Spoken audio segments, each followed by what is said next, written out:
Hi, Holly. I didn't see you in here right whenever it clicked down to one, and I thought, oh, is she going to show? We're a little early. If Steph's coming in, he'll be showing up with some assholery like, oh, you're on time today, huh? Yeah, nice. Must be nice. Yeah. Yep, throwing people off being early. That's for sure. Can you see the comments, by the way? Yeah, I on the didn't right ask you hand that. side. Yeah. Yeah, let All right. me. Okay, yes. I can see Holly now. It was on private chat, so I had to move it over. Okay, yes. Now you should see Hi, it. Holly. Yep, yep, I got it.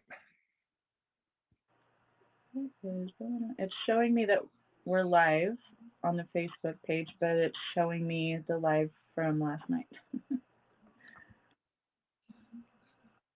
Good, Holly. How are you? One of these days, Facebook will get its shit together. Yeah, by that time, everyone will tell us to stop using it because it's for old people. They've been saying that for years. Yeah, yeah. I, One of my goddaughter is about 23, and she's like, I want to have a Facebook account. That's for old people. yeah. So it's like, oh, that's good, Holly. I love when family comes to visit, but I like it even more when they leave. Yeah. You finally have your piece back. Hmm. What is it? House guests and fish any more than 3 days and they start to stink? I love that. That's a good one. Holly made spiral ham and all kinds of delicious stuff she was saying earlier. Oh, nice. Yeah. Hi, Monica. Monica showing up from Canada. I'm going to share this real quick. Let a few more file in. Yep. Hi, Monica. I'm bilingual French English, so Canada is one of my favorite places. That's awesome. I've never been out of the country. I've been all over the west, towards the west coast, but never out of country.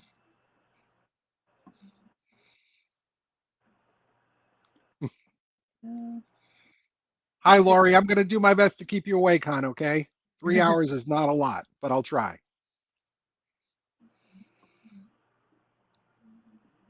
Hey, Brandy. Brandy runs a Shift for Humanity. Hi, Brandy. It's a page with lots of people. Well, I hope so. We need a lot more humanity. Yes.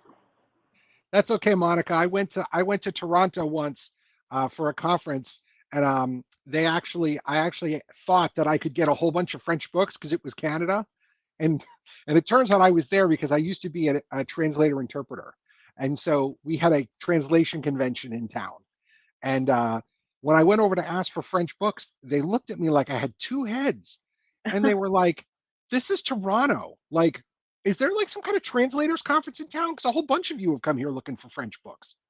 And I was thinking, I thought you were a bilingual nation. Maybe not so much. That's so funny. Hey, guys. I'm Masuki. Heather's here. Of course, Heather's here. Yes. I get to see Heather IRL on Saturday night. Really? Yeah, she lives near me. That's so cool. Have you gotten a QHHT session by her yet? I have not, but I was hoping we were going to discuss that on Saturday, Heather, in case you're Yes. wondering. Do it. Do it. And And tacos. Yes. Yes, we're going for Mexican food. I posted about tacos today. Was that the one that was, if you don't like tacos, we can't be together or something? it was Uh, it was imagine falling in love with someone and finding out they don't like tacos.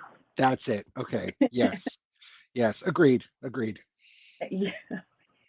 I'm from Southern California. I don't know anyone who doesn't like tacos. Well, to me, tacos are a food group. I mean, Yes, that's, yeah. yes.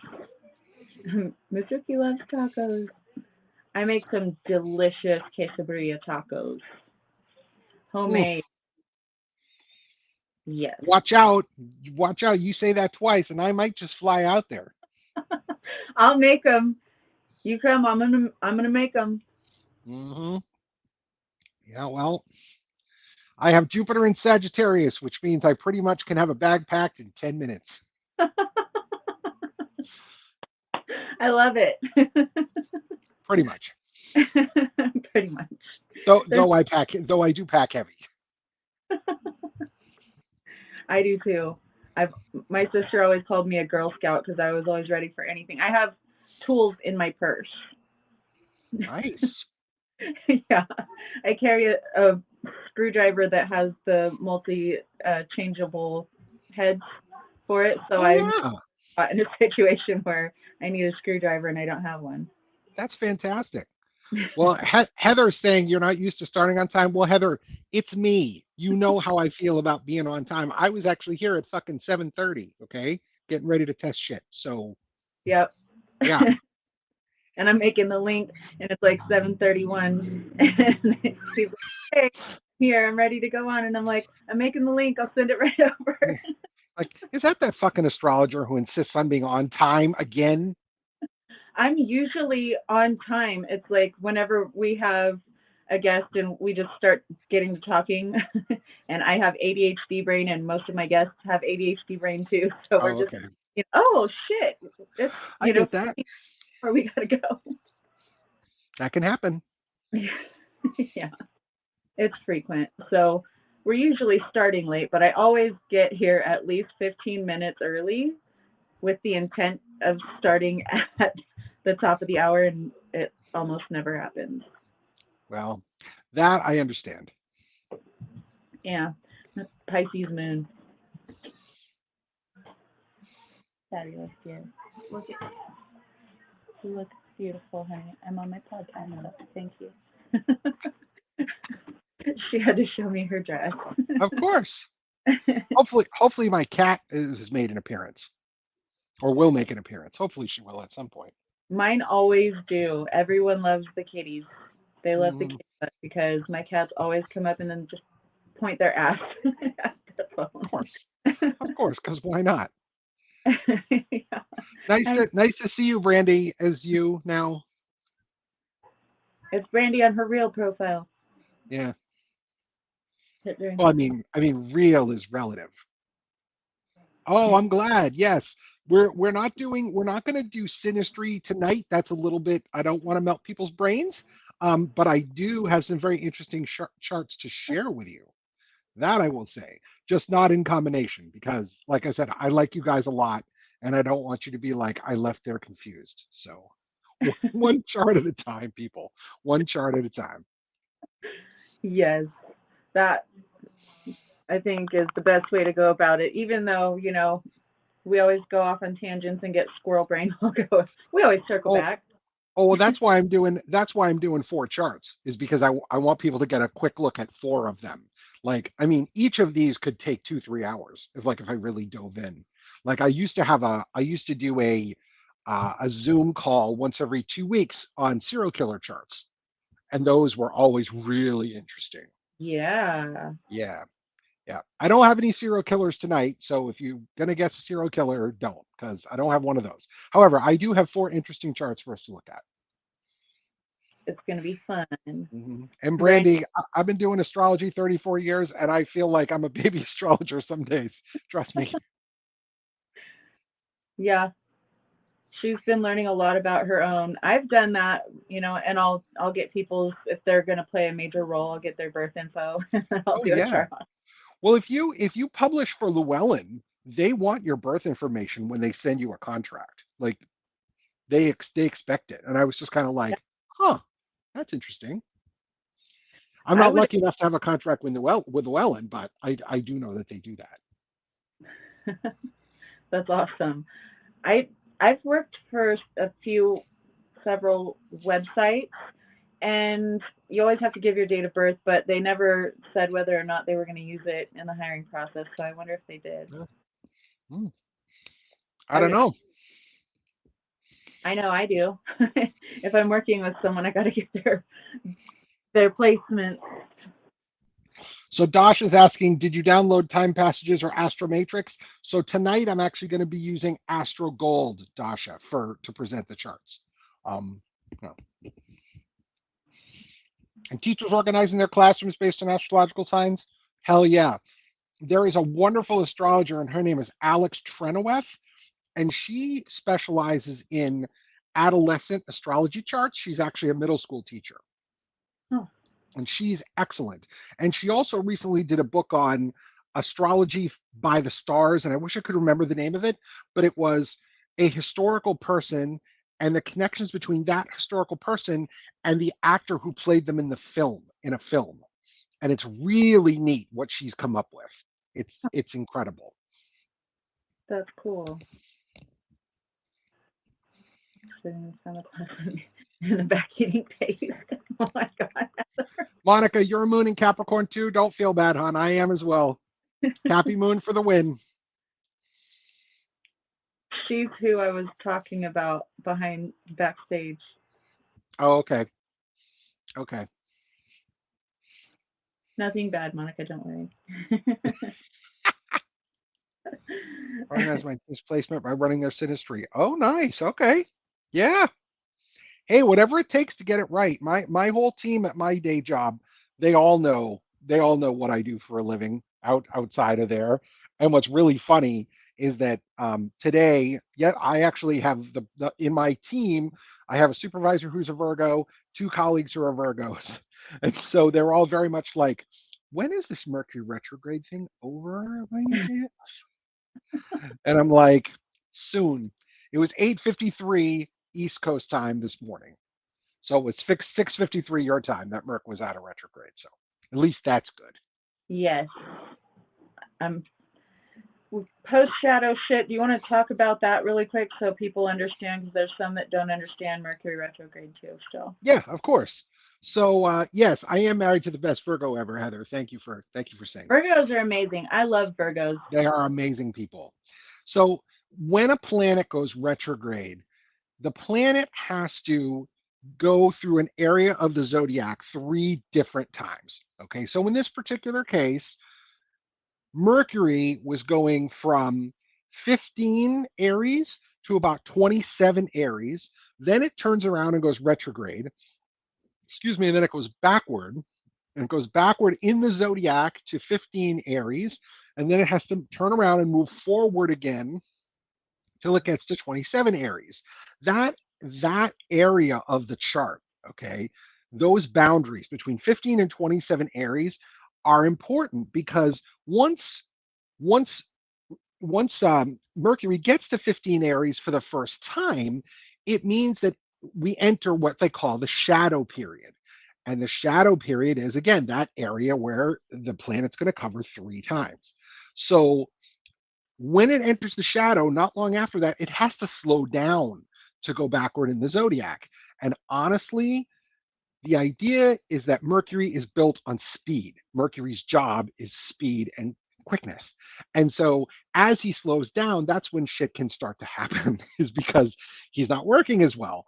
Then he's got to slow down and almost stop. We call it he stations, and then he goes backward through the zodiac. So he got to 27 Aries and he moved backward in the zodiac till he hit 15. He hit 15 again this morning, and then he's stationing direct. He hit his what we call his direct station, which means from 15 on, now he's moving forward again in direct motion, but he's still not at his full speed because Mercury can go more than a degree a day.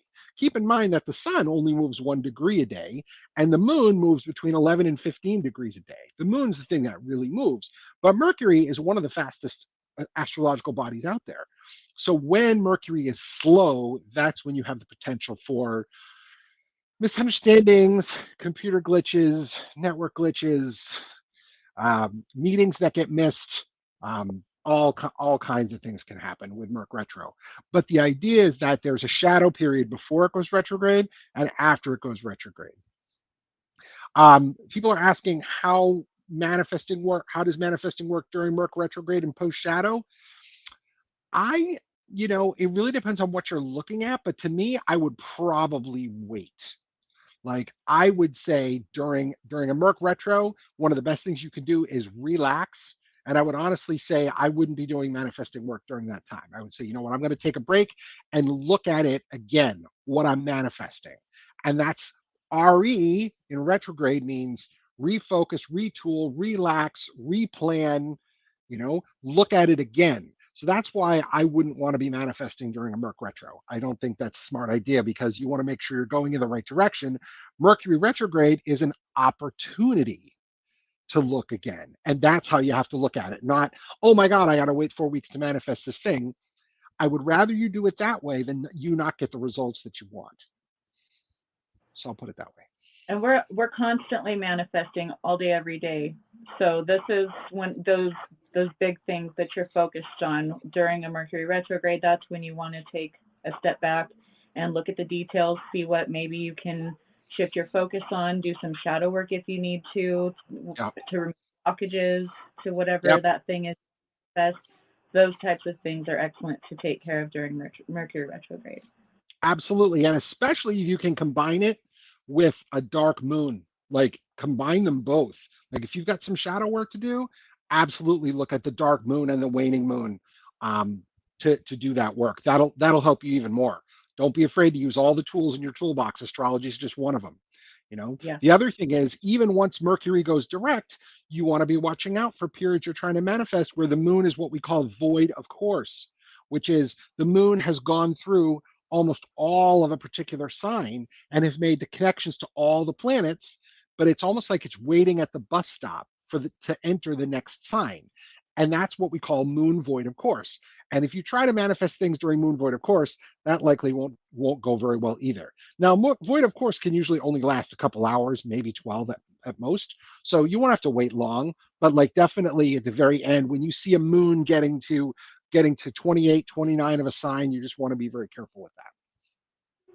And if you follow astrology pages on Facebook or have the app on your phone, or, multitude of apps on your phone, Yeah. then they'll let you know if there's going to be a void of course moon as well, so you can use that. Yeah, absolutely. That they make that super easy now.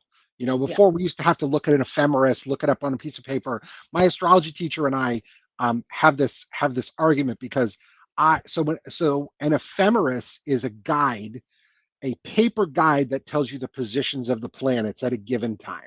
Okay. And it's a really good reference to have, but they're not easy to use because it's lines and lines of text you got to look through. And so my teacher has a paper ephemeris for the years 2000 to 2100. Like she's got the paper ephemeris, and I have an app on my phone or my iPad called iPhemeris, appropriately enough. So when she and I have lessons together, she would say, "Oh, do you have your ephemeris in front of you?" And I'm like, Kathy, I want you to envision me turning pages, okay? And every time I'd press the button, I'd go flip, flip, flip. You hear the pages? She's like, you asshole. Because I would rather have electronic books than paper. I know for my Virgo wife, who also is an author, that's like heresy, but I'm like, no, just give me my iPad. I have the fucking book with me. It takes less space, right? It Yes. keeps it a lot less messy, and that I can use all the help that I can get. Right. So I was asked when the shadow period ends, and I'm actually gonna pull up my ephemeris right now and look to give you an exact when it's gonna end. I want to say it's sometime in mid-May, May 13th or 14th, right around then is when it will be out of the shadow, and then you won't have to deal with it for another couple of months.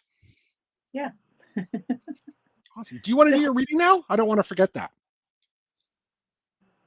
what was that? Oh, Do you yeah. want to do your reading now? Yeah. I'm all involved in the conversation. Okay. It's just going to be a real quick one, guys. I pulled a couple of uh, oracle cards from the Rebel deck, and I'm y'all getting called out today. That's all I can say. Advertising is a very popular page in my county. Crickets, nothing weird, not even an asshole joke. No Bible thumpers, nothing. I guess I shouldn't have done it during retrograde.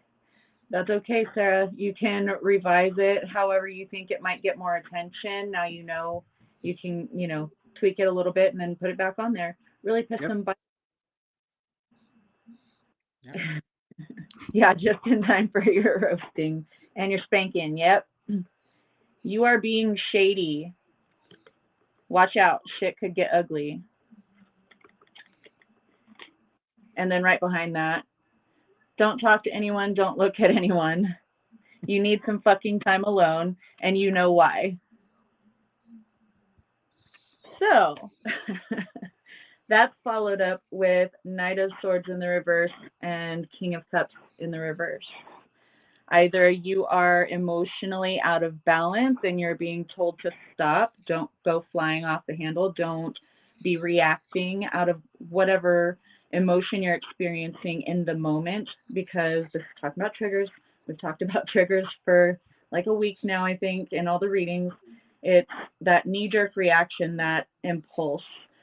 You are not going to manifest what you want by acting this way with the star card in the reverse. Absolutely not going to happen. You are not grounding what you want into the physical. It's going to backfire and blow up in your face. You don't think that it's you. You act like your shit don't stink with the Two of Swords.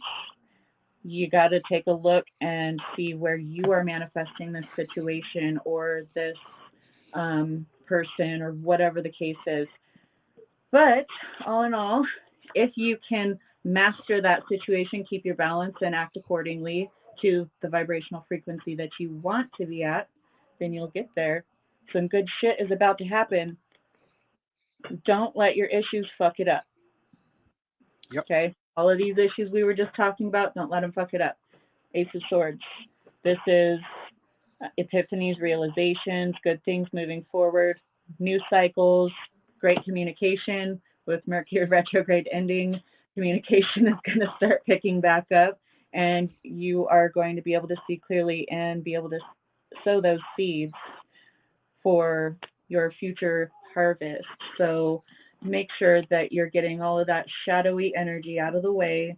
Deal with your anger, your frustration, your sadness, whatever the case is for you, and handle the situation in the way that, you know, walking the walk, like we've been talking about. You can talk the talk and you can buy all the spiritual tools and, get all the readings and sage and buy a bunch of crystals. But if your vibe is stank, then that's all you're going to manifest in your life is more stank. So, love you. Let's get to it. All right. Well, folks, I pulled one card on my end, and that is actually the King of Swords, which is another communications related card.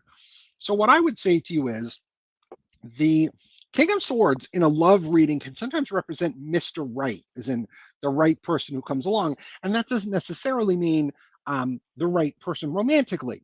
It could be the right friend. It could be the right um, insurance salesperson. It could be the right web designer. It could be the right anything involving air. Okay. So, what I want to say to you is keep in mind that it might be the right time, but not for the thing that you necessarily want to do at the moment. And that pairs very well with astrology because we call astrology sacred timing. A big part of what I do is help people figure out when is a good time to do something, not if it is. Usually, if they ask me, they think it's a good idea, But at that point, my job is to just say, hey, this is or is not a good time to do X activity. Okay, but the King of Swords is about doing the right thing, saying the right thing. The King of Swords is a man of integrity and ethics. So make sure that you are doing everything correctly so that you don't get any karmic backlash on you, because that's important too. And that goes along perfectly with not only my mini reading today, but the ones the past several days. Um, they've been all going in the same direction. So that just flows perfectly. Thank you. Awesome. Awesome. So are you ready to look at chart number one, ladies and gentlemen? Okay, so what I've done is I've put together for you tonight 4 mystery charts. Okay, I'm not going to tell you who they are. And what I am going to do is talk you through a little bit of each one. As we go through, I'm going to point out certain factors that you may also find interesting for your own personal chart. But this is something that, again, we're going to have a lot to talk about. I will try my best to answer your questions. And for those of you who would like to know, this program is called Astro Gold. It's a really good program, and it's one of the cheaper ones. So if you don't want to invest the $600 or $700 in professional astrology software, and believe me, it takes some serious strength to do that, even for a professional. Astro Gold is a great choice. So I just put that out there. Awesome. Okay. So for those of you who have not looked at a chart before, a chart is kind of like a clock. So over here is 9 o'clock. This is the ascendant. This arrow here at the top is the midheaven. The midheaven is typically your career area. Your ascendant is your rising sign. It says a lot about who you are. We kind of talked a little bit about the ascendant last time. Down here at the bottom, we have the nadir or the IC, the Imoncelli. That's our family line. And then over here on the right, we have the descendant. The descendant represents who we attract, right? Partnerships, both romantic partnerships, business partnerships, friendships, and all of that go here in the seventh house. Okay, so this circle with the dot in it, okay, the circle with the dot in it represents the sun, which in Western astrology is pretty damn important. Okay, so we see the sun in the seventh house. So what does that mean? It means that this person is likely going to focus on personal relationships. In other words, this person is going to want to form one-to-one relationships. It's likely that this person is going to have some kind of romantic partner, and it's likely that they're going to try to work with other people to get their goals fulfilled. This is Taurus sun. Now, for those of you who are Taurus in the room, I call Taurus the hobbits of the zodiac because they love to eat, they love to drink, they love good, simple food. But they can be foodies also, right? But also, Taurus people are the most fixed in the zodiac. Now, I know you're going, fixed means stubborn. Yeah, yeah, yeah. Yes, but fixed also means determined. And that's going to be particularly important with this chart because, as you may have noticed, in the seventh house, we have two other planets that I'm going to discuss at the moment. And those are Venus and Mars. Both of those are in Taurus also. So let's get to it. Venus and Taurus. Venus loves the sign of Taurus. It's Venus. Venus loves Taurus. Venus and Taurus loves stuff. Okay. Taurus is a sign of she who dies with the most toys wins. Okay. Venus and Taurus people probably are into cooking, a lot of different creative pursuits. I've seen ones that do baking. I've seen one that are wine connoisseurs. They have a really good sense of flavors, good sense of smell. Taurus also is the sign that rules the throat. And so a lot of famous Taurus people are singers. Stevie Wonder and Billy Joel and Willie Nelson and Barbara Streisand. And some really famous people have really good throats. They have great musical tone or very unique tones. And so when you're dealing with Venus and Taurus, it's incredibly, incredibly powerful there. Now, I want to be clear about something. Powerful doesn't necessarily mean good because Venus and Taurus could also be a major sweet tooth. Like it could be like I can't leave sugar alone because Venus is the planet of sweetness, ladies and gentlemen. And so when we see Venus in combination with some other planets, sometimes it can represent diabetes. Patrick, you talk about tried to be an artist but failed miserably. Yes, this person actually was an artist, did not do that for a career, but was an artist. And I think some of his art is still around, as I recall. But anyway, let's go back to Venus. If you're going to notice on this particular chart, see how Venus is red. See the number is red there. This denotes that Venus is in retrograde in a particular chart. Okay, this is something that's super important. Venus goes retrograde rarely, like once every 18 months, rarely. Venus goes retrograde for 44 days. Only 7.2% of people in the world have Venus in retrograde. So, what does that mean? What it means is that this person likely had a lot of problems with self esteem. They didn't like themselves. They couldn't love themselves, which can translate into difficulties with money, difficulties with relationships. It can be very, very messy. One person that I know actually has Venus retrograde, and she's on marriage number 4, ladies and gentlemen, because she still hasn't figured out how to love herself. And what's really interesting is that every other marriage she's in has a complete flip financially. So she was poor and she married poor, and then she married rich, and then they lost it all and she married poor, and then she married rich again. So like she kind of goes back and forth with that too. So when you're talking about Venus in Taurus retrograde, it completely changes the game. One person I know also calls Venus retrograde staying back in love school. It's like you don't understand how to do relationships. Remember, Venus is what we value. And how do you think a relationship's going to go well if you don't value yourself? Not well. Now, I am not trying to gloom and doom people with Venus in Aquarius, Venus in Taurus retrograde. There are plenty of Venus retrograde people who grow up and have really good relationships, but you have to learn the lessons first. And so when I take on a chart with somebody that has Venus retrograde, and you're thinking, John, 7.2% of the time, how how often would that happen? Folks, at one point in 6 months, I actually had 4 Venus retrogrades right in a row, and I was like, what is this?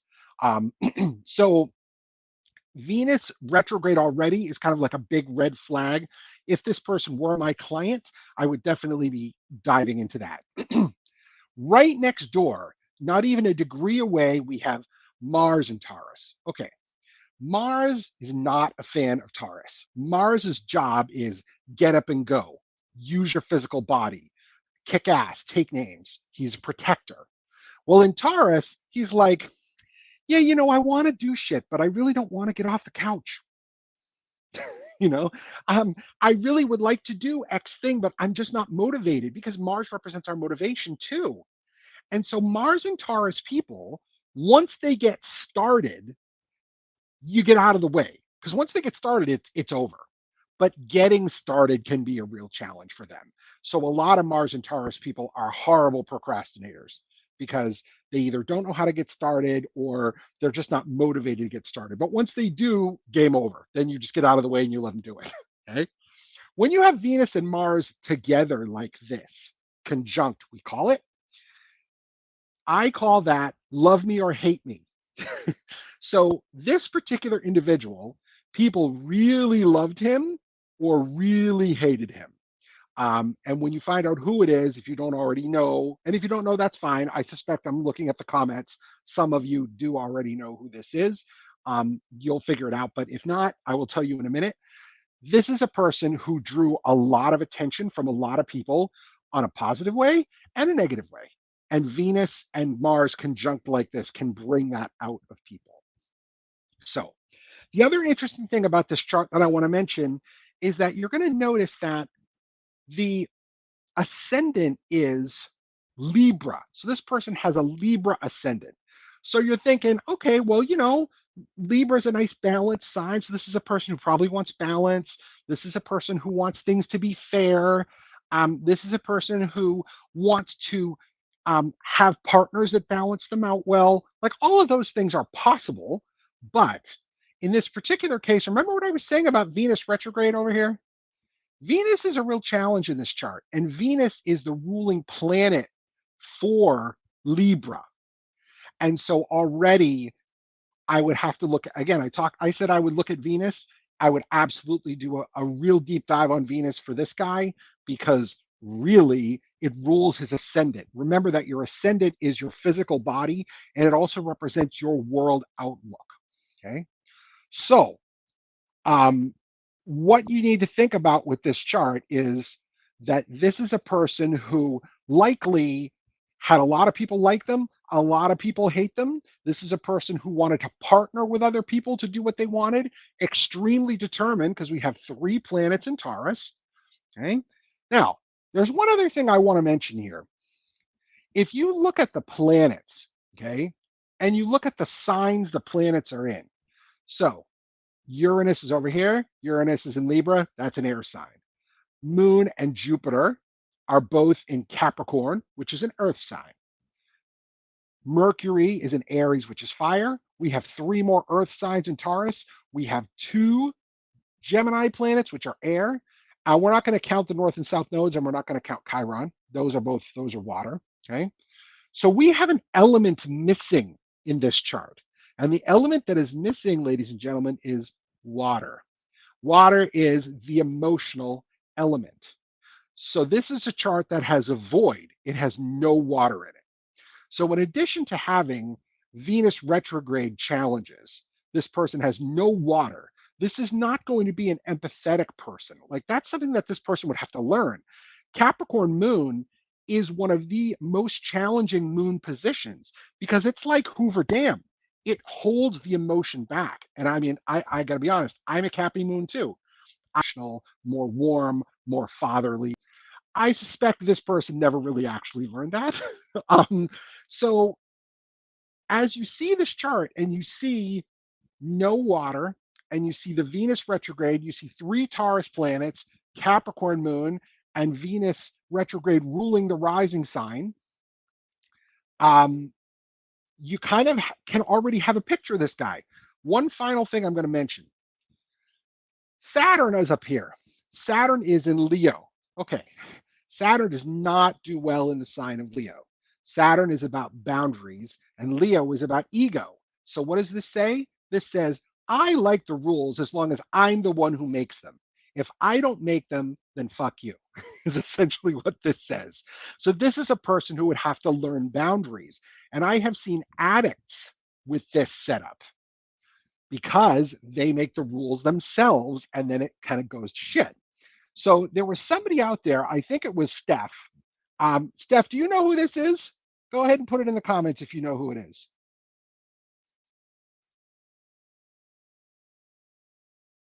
Yes, Patrick, yes. Yes, did a big tour of Europe, mean huge? Yep, absolutely. Prematurely canceled? Thank you. This is Hitler's chart. Correct, correct. So even though we just did a quick look at some of the planets, and keep in mind that these charts, okay, some of them, I mean, you could take hours and hours and hours on a chart, okay, and you still won't get to the bottom of them. Every chart has 1,700 factors to look at, okay.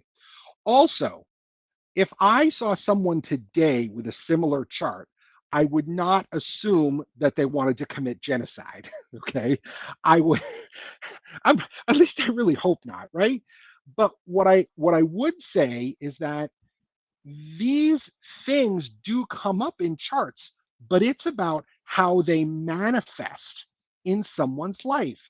It involves the choices of the person, it involves the choices of the parents, okay?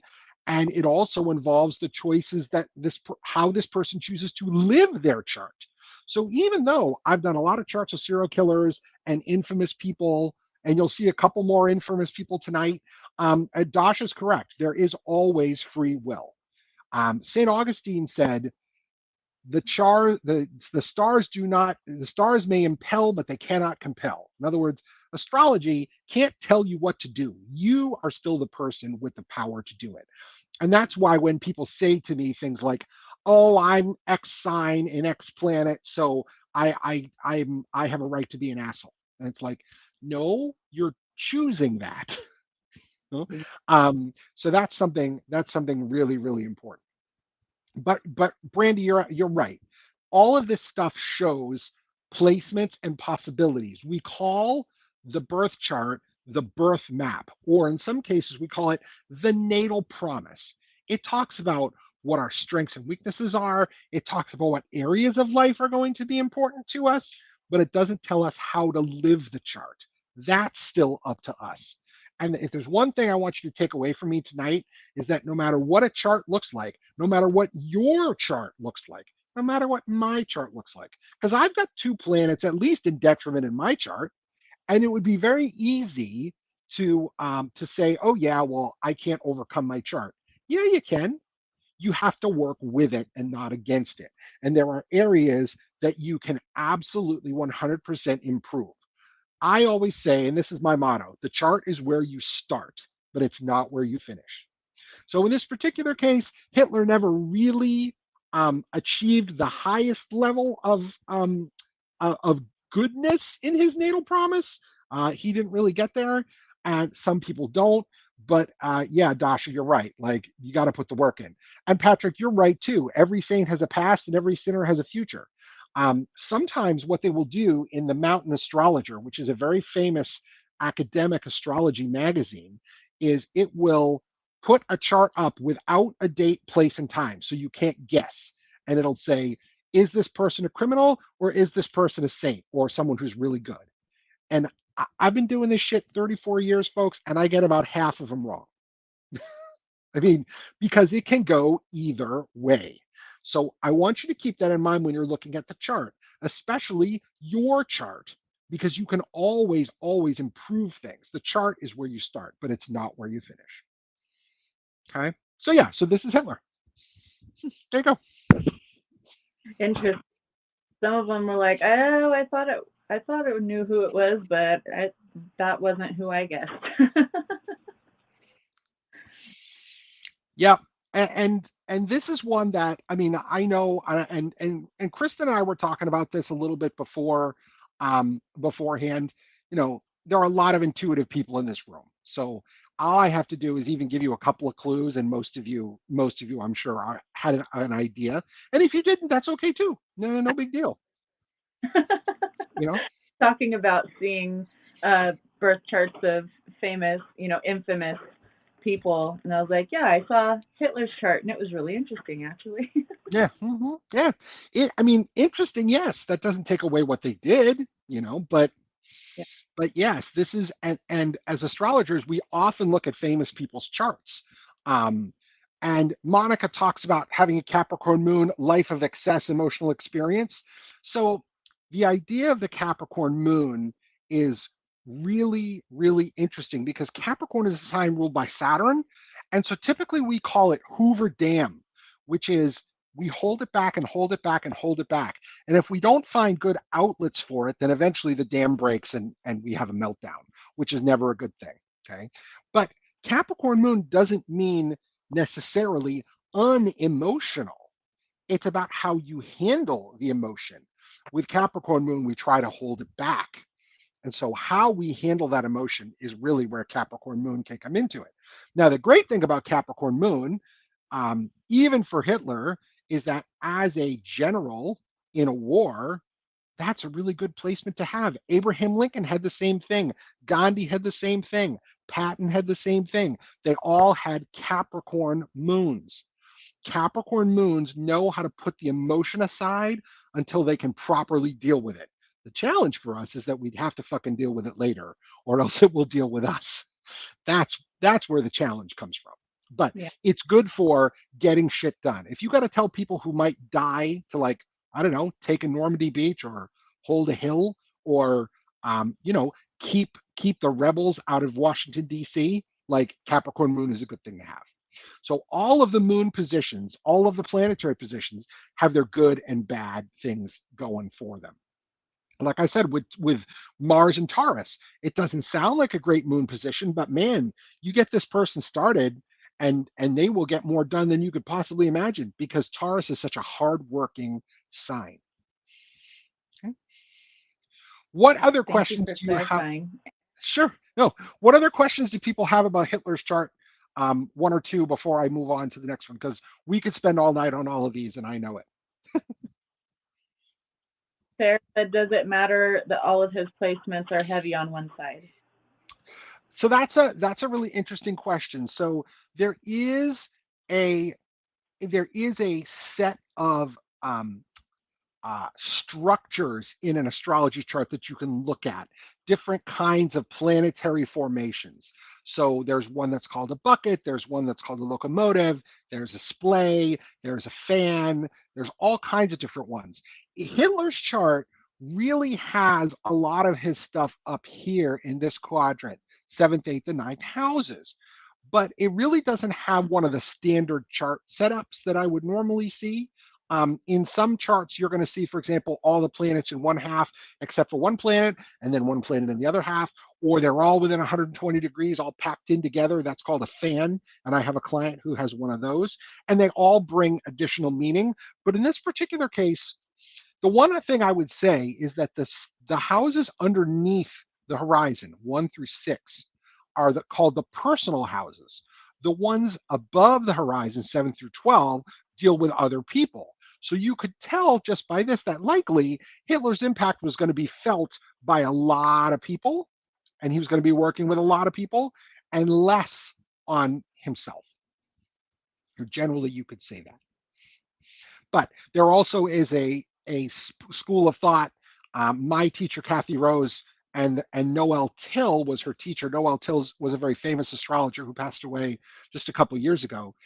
He did a whole thing on hemisphere analysis where you cut this up into parts and see where some problems might be based on that. I don't want to get too much into that now, but like the idea is that you can bring that into the equation as well.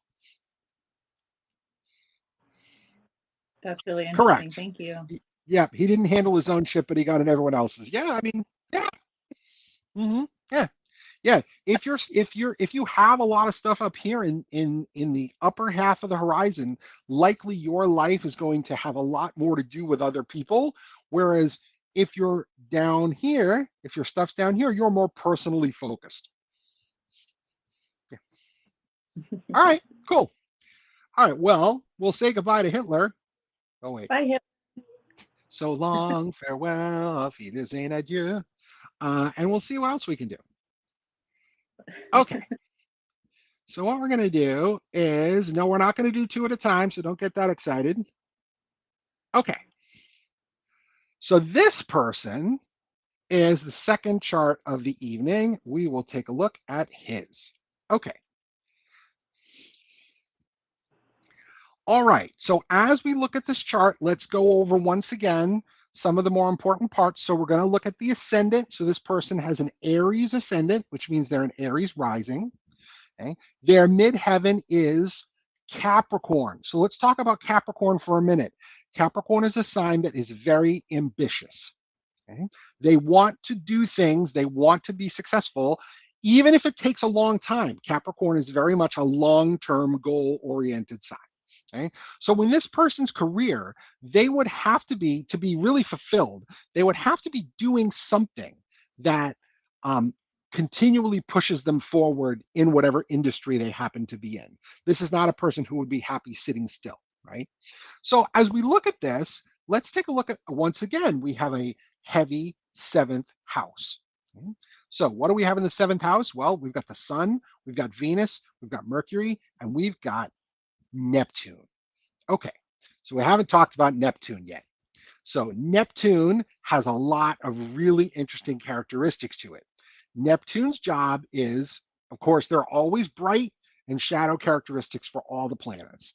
So Neptune's bright side is Neptune is excellent at the arts, music, dance, imagination, and anything that's creative. Neptune's good at all of those.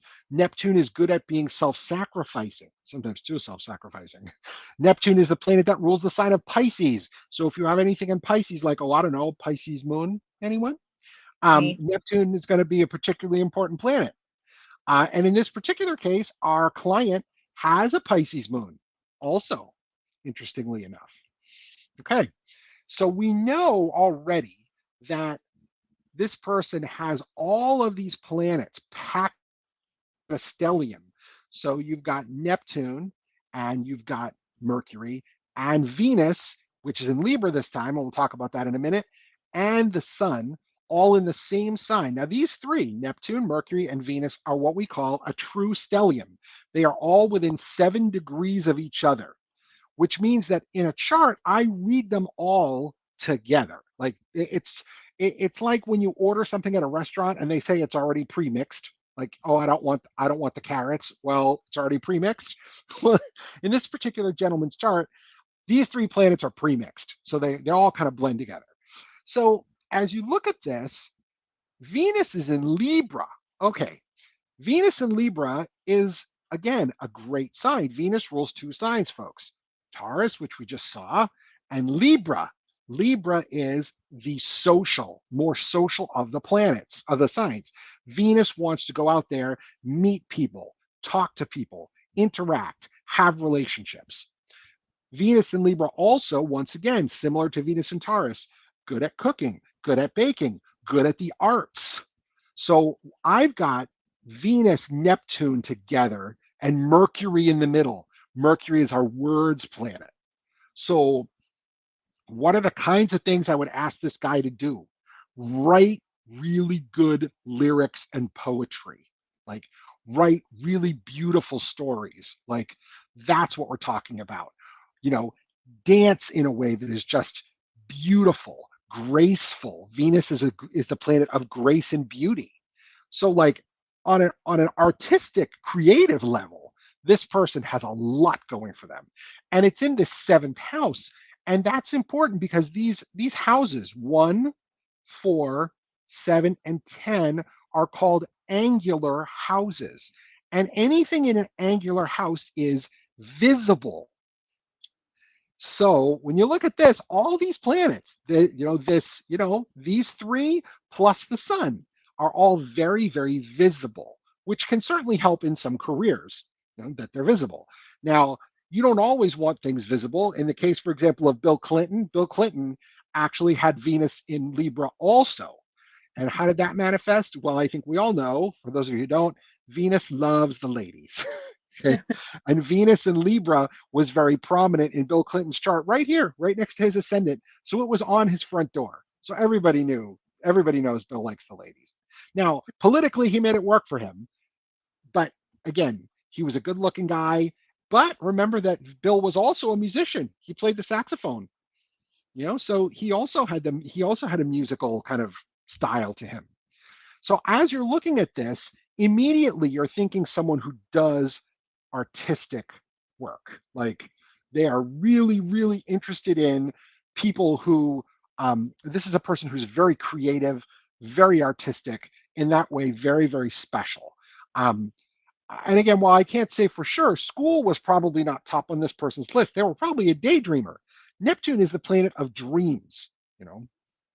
Now, also, when we have Venus, Neptune together, Neptune on its shadow side is the planet of addiction and secrets. And so, what I would do is I would probably caution this particular client about, hey, you want to be very careful about any kind of substances you take, drugs, alcohol, anything that you can be addicted to, sex, books, video games, whatever. Neptune is the planet that does that. It has a really good side, but it has a really bad side. So as you're working with a planet, remember what the planet's job is. In the case of Venus, in the case of Neptune, it's about deep emotional connections with a lot of people. And for astrologers, we often see Venus and Neptune. Venus is the lower octave and Neptune is the higher octave. Venus is about love between people. Neptune is about loving everyone. You know? And Neptune is also the planet of ecstasy. So you've seen it where people just they're in some kind of state. Sometimes they're taking a drug and sometimes they haven't, where they love everybody and they want to connect with everybody. The problem with Neptune is that Neptune obscures. Neptune makes everything look beautiful, which is why if you've had a couple of drinks or you've had an edible or you've had other types of drugs, it looks different and it feels different. That's Neptune doing his work. I love Neptune for a lot of reasons, but I don't want him driving me home from a bar, ladies and gentlemen. I mean that no, no, no, no, no, no. That could be bad. But we have such a prominent Venus Neptune, and with Mercury sandwiched in the middle, one of the things you might not know about Mercury is that he's a mimic. So if he's surrounded by planets who are doing certain things, he's going to pick up on that energy and he's going to want to communicate about it, talk about it, write about it, etc., etc., etc., communicate it in some way. So as you look at this chart, one of the things that you can kind of tell is that this person is going to be very artistic. Then you look over here and you see the Pisces moon. The moon in Pisces ruled by Neptune. And we already know that Neptune has an important part of this chart. So as we go over here and look at this, we're going to see it, and it's in the very sensitive 12th house. So this is likely a person who is very, very emotional, very sensitive, someone whose emotions they probably felt much more strongly than other people might have or would have. And again, um, Pisces moon is also very intuitive, as you know. So this is probably somebody who is quite intuitive, especially with Neptune, Mercury, and Venus all together. Like I wouldn't have been surprised at all if this person used intuition kind of on the daily, if you will. So I see some guesses over here. So let me see. Let me look through. So Jim Morrison, good guess, but is not Jim Morrison. Okay. So Dasha says Tom Petty. Patrick says Tom Petty. Yeah, not Jim Morrison, but it is Tom Petty. So there you are. For those of you who thought it was Tom Petty, well done. It happens to be Tom Petty.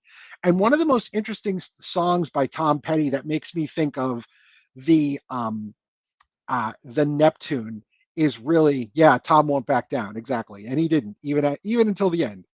Um, the idea is that he did the song "Free Fallin'," right? Wasn't that his? Yeah. Yeah.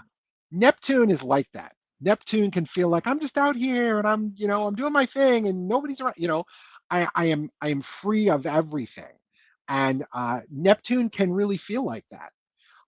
But you can see with that Mercury sandwiched in, I mean, already, somebody who does lyrical stuff. Like I wouldn't have been surprised if he wrote a poetry book too. Do we know if he struggled with addiction? I didn't look at that. Kristen, do you know? I I don't know for certain, but I believe so.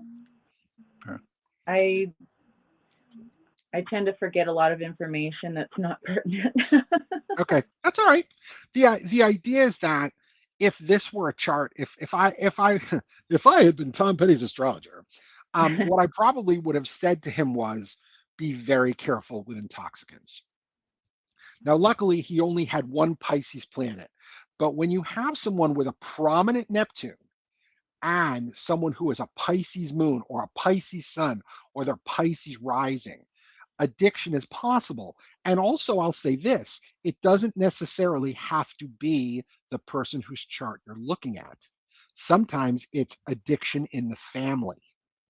And I have seen that happen too. So if somebody has a prominent Neptune, that doesn't necessarily mean that they are the addict. It could mean that they are surrounded by people who are addicts. Accidental drug overdose, Tasha. Okay, yeah. Yeah, that makes a lot of sense. And would it surprise you again to hear that Neptune is pretty much the ultimate planet of music and how many musicians have died from drugs? It just it makes sense. Yeah, and then heroin in the 90s. Yeah. Okay, so he was an addict. Okay. Okay. But this chart um, really kind of says a lot about him, and we haven't spent that much time on it, folks. I mean, we've spent maybe 15 minutes or so on it, and you guys have already come up with it. So that's honestly, I'm pretty impressed, Kristen. I'm very impressed with this group. Very nice. Very intuitive ones. Yeah, but yeah, this is a chart. If you don't remember if you don't remember anything tonight, Neptune is such a wonderful planet for so many things. But on the shadow side of Neptune, you have to watch out for addiction and you have to watch out also for secrets because Neptune is really good at making things look better than they actually are. Secrets are not necessarily bad. Now, I live in the Washington, D.C. area, okay, and every other person works at a three-lettered agency around here, okay? Like it's not even a big deal around here because so many people do, right?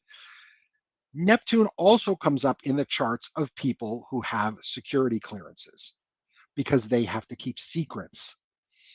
It's just part of who they are. So I'm not hiring for the CIA, but if I was and I had somebody's chart, I'd be like, "Hey, let's let's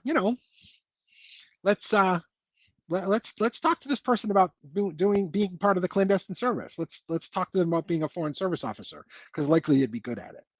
And yeah, I see people who are like, yeah, no Googling the birth date, guys, play fair. Yeah, I know you could do it, but you know, I didn't have a choice, or I would have taken the birth information off. In this particular case, I didn't have the option. But next time, I do have an option to do that. Kristen and I were working on some of the tech on tonight's show. So next time, I am going to make sure that I don't have the birth data up there, so you can't cheat even if you want to. Uh, Ha ha. Yeah. All right. Any other questions that I can answer about Mr. Petty's chart before I move on? give him a sec to type. Mm-hmm.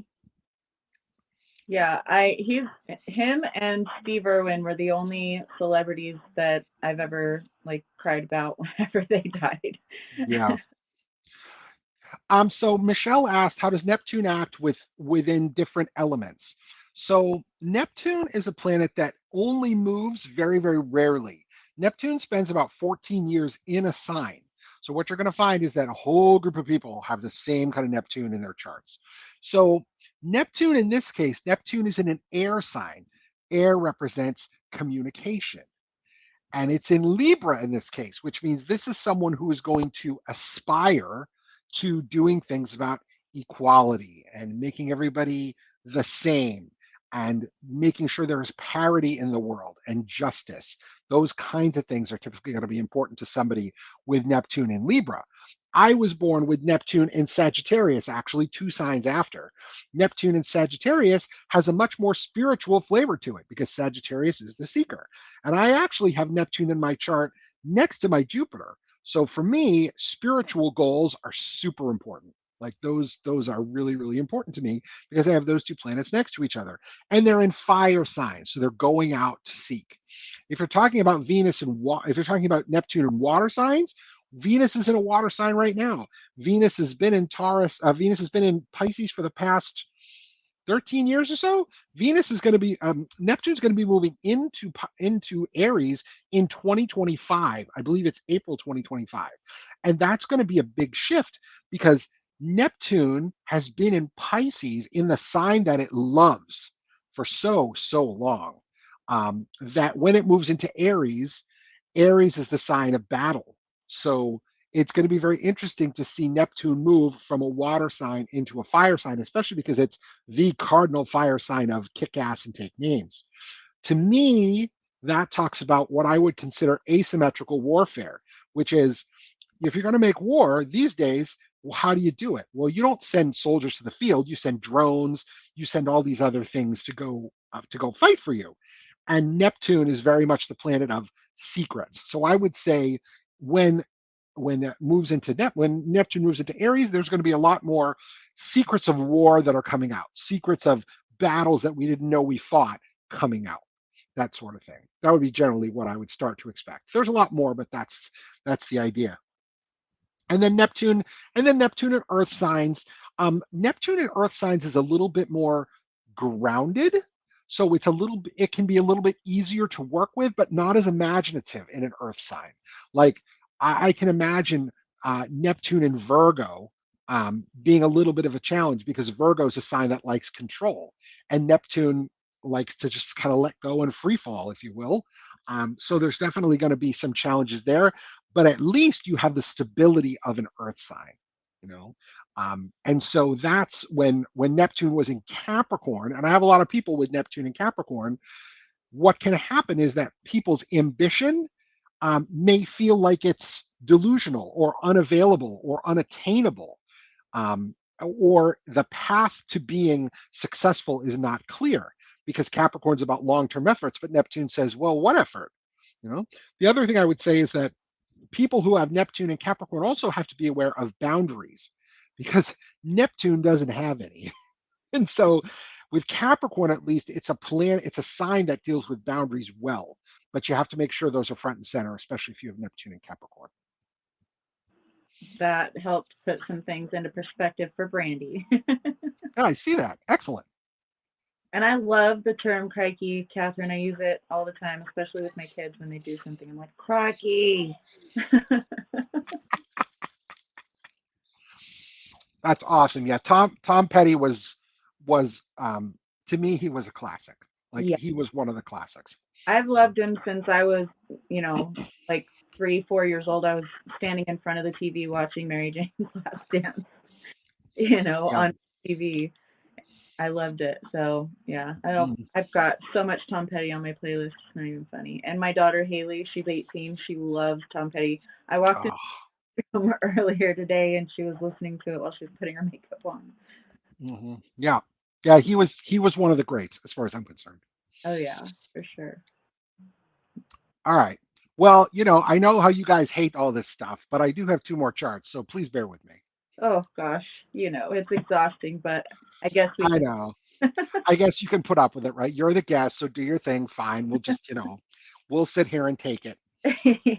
hmm All right. Let's look at chart number 3, ladies and gentlemen. And okay. Okay. So this is chart number 3. Okay.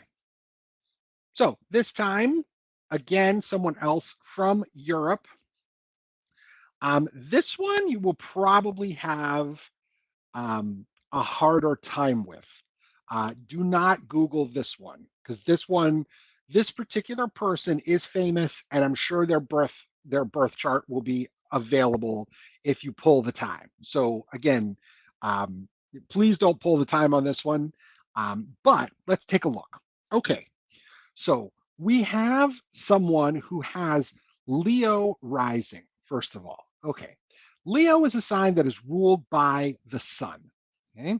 And so no offense to any Leo folks out there, but there's a reason why Leo is ruled by the sun. Leo wants to be in the center of everything, right? Leo wants to be front and center. Leo wants to be talking to everyone. Leo wants audience participation, right? So when you have Leo rising, oftentimes what you do is you have more subtle ways of potentially getting attention. So I know somebody she is Capricorn sun and moon, so she dresses very, very conservatively. But excuse me, she is very, very interesting because she has a Leo rising. And so she wears these really awesome, classy clothes, but very conservative colors, dark blues, greens, browns. Okay. But right in the middle of her outfit is this tiny little diamond brooch. And like just this tiny little thing, just a little bit of bling. And with Leo rising, there's this tendency to want to have a little bit of bling. So she wanted a little bit of attention, not much. If she had another rising sign, like probably not. Like if she had been a Cancer rising, no, that wouldn't have been a concern for her. But as a Leo rising, you like the attention. You tend to like the attention somewhat. Now, someone did point out that they're kind of an introvert, and I would say yes for a couple reasons. The first one is that this person has a Pisces sun. Pisces sun is wonderful for a lot of things, but as a public person, a lot of Pisces people are not going to do that simply because Pisces folks want to create their own world. Remember, they are a Neptune ruled sign. They want to create their own world and the rest of us live in it. So the challenge sometimes with being a Pisces sun is that it is very, very easy to swim away from things. One of the more negative Pisces traits is escape. Okay. And no, this isn't, I'm not reading Rebel's chart, Pamela. No, this is a famous person, but thank you for playing. Um, we were talking about Kristen's Pisces moon earlier. But if you notice, the sign of Pisces often has two fish, right? One fish represents rising to the occasion, and the other one represents evasion or swimming away. And one of the more challenging Pisces traits can be evasion. In other words, they don't want to deal with reality because honestly, reality sucks. It really does. If you could create your own world and live in it all the time, who wouldn't? But again, because it's Neptune, it can be dangerous to do that because eventually, if your fantasy world, because that's what it is, your escape world becomes more important than reality, then that's where addiction comes into play. That's where the line between dream and reality comes into play. And when I think of Pisces, One of my favorite movies of all time is Inception. I think Inception is one of the biggest mindfuck movies ever. And if you haven't seen it, I would absolutely encourage it. It's incredible. I just loved it. Anyway, Pisces has the ability to create and imagine their own world. The challenge is when they live in it all the time. Then it becomes a real problem. So already, if I look at this, I'm looking at the eighth house where the sun is. Okay. The eighth house also deals with what I call the helping healing house. And when you have planets in the eighth, you often want to help other people, or excuse me, or there is a desire to help yourself because the eighth house represents anything really deep and emotional, like therapy, psychology, psychiatry. All of those things are part of the eighth house, in addition to being helping and healing other people.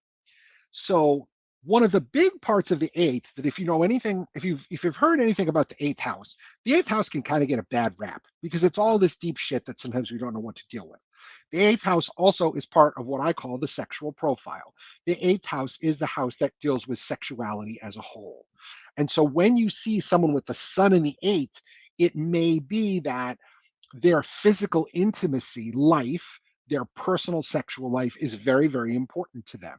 And especially if you see a planet like Mars there, like Mars is sex too, so it kind of compounds the effect. Now, again, you don't have to cop. No, I don't expect anybody to cop to anything. Sometimes when I do people's charts, people are like, "Oh, is he saying that I have a high libido?" Like, no, no, no, no. That's not it at all. But it's something that we can kind of think about. So as you think about this guy, you see the sun in the eighth and you're thinking, okay, this is a guy who's a Pisces, and his sun is sitting in Pisces in a very deep emotional house, first of all. So already we're going, okay, this is a person whose still waters run deep. Okay. Now we're going to look at the moon. The moon is, again, as we've discussed, your emotional center. All right. So we talked a little bit about Capricorn moon earlier and how Capricorn moon is a challenge because it restricts emotion. Moon in Scorpio can also be a very challenging position. And the moon in Scorpio, one of the things about the sign of Scorpio is intensity. If you know nothing about Scorpio, it's intense. And it can be intense good and it can be intense bad. Right? I'm a sun sign Scorpio. And one of the things my wife has been telling me for years is, if you Scorpios could install a fucking dimmer switch, you'd be okay. And it's like, we have trouble with the dimmer switch. It's like, we got to either have an amazing fucking day or a shit day. Like we can't really do in the middle. Over the years, we have to try to do that. And that's a topic for another night. But when you're dealing with someone with a Scorpio moon, there are a lot of challenges that go with that. And one of the challenges is that the emotions are very, very intense and likely concealed because Scorpio is another sign that deals with secrets. The water signs all tend to play things pretty close to the vest. In addition, as someone pointed out earlier, this person has a lot of his planets underneath the horizon, which means this is a person who is likely turned in on themselves. They're a person that has the potential for introversion. Okay. But when you look at this, one of the other things that you can think about is that this fourth house deals with house and home. The fourth house also deals with mother, ladies and gentlemen. And the moon also is a planet that rules mother. So this is a guy, if I had to peg somebody for potential mommy issues, like ding ding ding ding ding, winner winner chicken dinner, like I would absolutely ask about his relationship with his mom because that would be something right away. Plus, look at that. Look what's also in the fourth house. It's Neptune again. Imagine. And so Neptune is sitting here. And one of the interesting things about Neptune, as I said, is really, really, really deals with secrets, but it also deals with the ability to make things better. So if you often see people with Neptune in the fourth house, they may have this nostalgic attitude toward their childhood or their family. They could have had the worst upbringing you could possibly imagine, but they would go, oh yeah, my mom tried her best. We had some really good times, yeah, in between the beatings, and yeah, there were some days when she let us go to the park, yeah, even though she didn't feed us, like it has this ability to be um, it has this ability to be secretive and put a positive spin on things, even when there isn't one. I will also say that Neptune is the planet of delusion. And if you believe in something hard enough, then it becomes your reality. And again, that's part of one of the dangers of Neptune. So already when I'm looking at this, I'm thinking, okay, this is a person who's got potential mom slash family problems, potentially, right? And they've got the sun in the eighth house here in Pisces, once again, ruled by this Neptune. I've got a lot of stuff pinging off Neptune and the moon here. And so I'm already going, what could be going on? Okay. Then once again, look at this. We've got Venus and Mars together again. And what did I say it was earlier? Love me or hate me. A lot of people like this guy. A lot of people don't like this guy. Based on what I'm going to tell you in a little while about him, you're going to like him a lot less. When I tell you who it is, you're going to go, oh, yeah, nobody likes him anymore. But before, people generally had a positive opinion of him.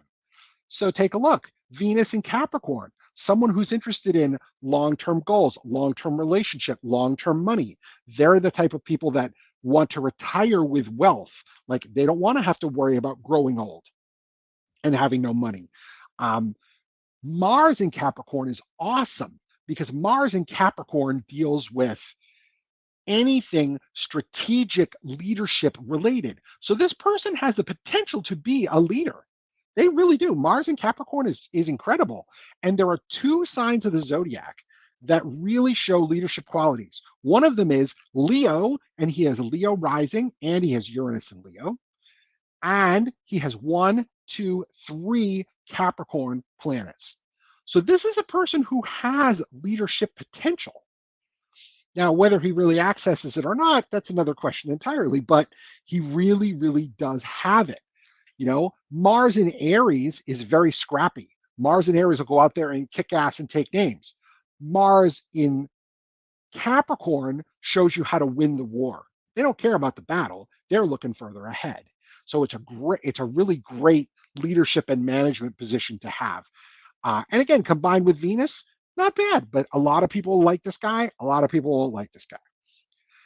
Then we look next door and we have Saturn in Capricorn. Okay, Saturn gets a bad rap astrologically for a lot of reasons. One, because he's pretty much he can be kind of a dick because he always wants us to be on the straight and narrow, do the right thing, have good boundaries, say no. And Saturn in Capricorn is pretty much the ultimate wet blanket. In other words, he can really put the damper on any party, right?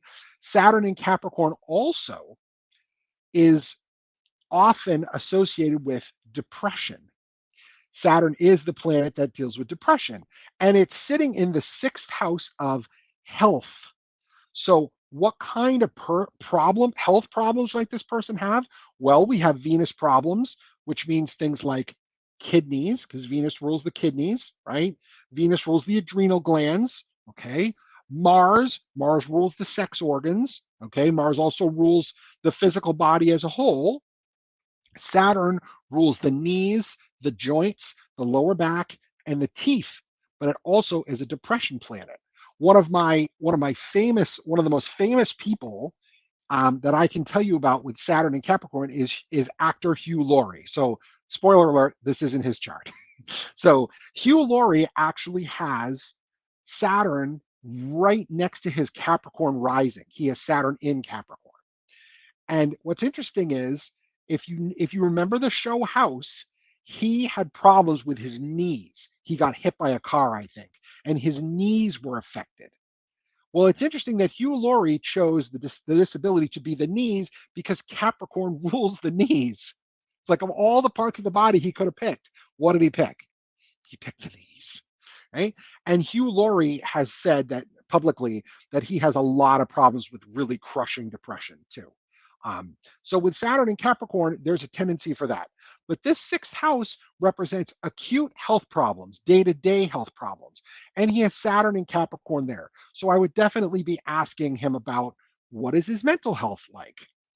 Now granted, he was born in 1960, so it wasn't necessarily something that people would talk about, um, a lot when he was young, but certainly now he would be talked about with regarding his mental health. So anyway, hi, nice to see you. Hi, hello. Our co-host. Hi, Angela. She's well, she was doing good, but I don't know what happened right before I clicked on. Oh, it's okay. You want to say hi? She's getting hungry, which I didn't think Oh, about, but I wanted to say hi to everybody. hello. Thank you Hi, for writing. Zenobia. Hi, everybody. I love you. My phone's upstairs, so I Oh, can't type back to anybody, but I wanted to surprise you all and say I love you and I miss you and let you see Zenobia. hi, Say Zenobia. hi. Hi, There's sweetheart. Baby Apple. This is her That's first day. John. Nice to meet you. Thank you for coming on. Oh, you're welcome. Glad to be I here. can't wait to actually learn from you. This looks really Oh interesting. Is this Rebel's chart? No. no, no, Oh. this is a mystery chart. I haven't told him who it is yet.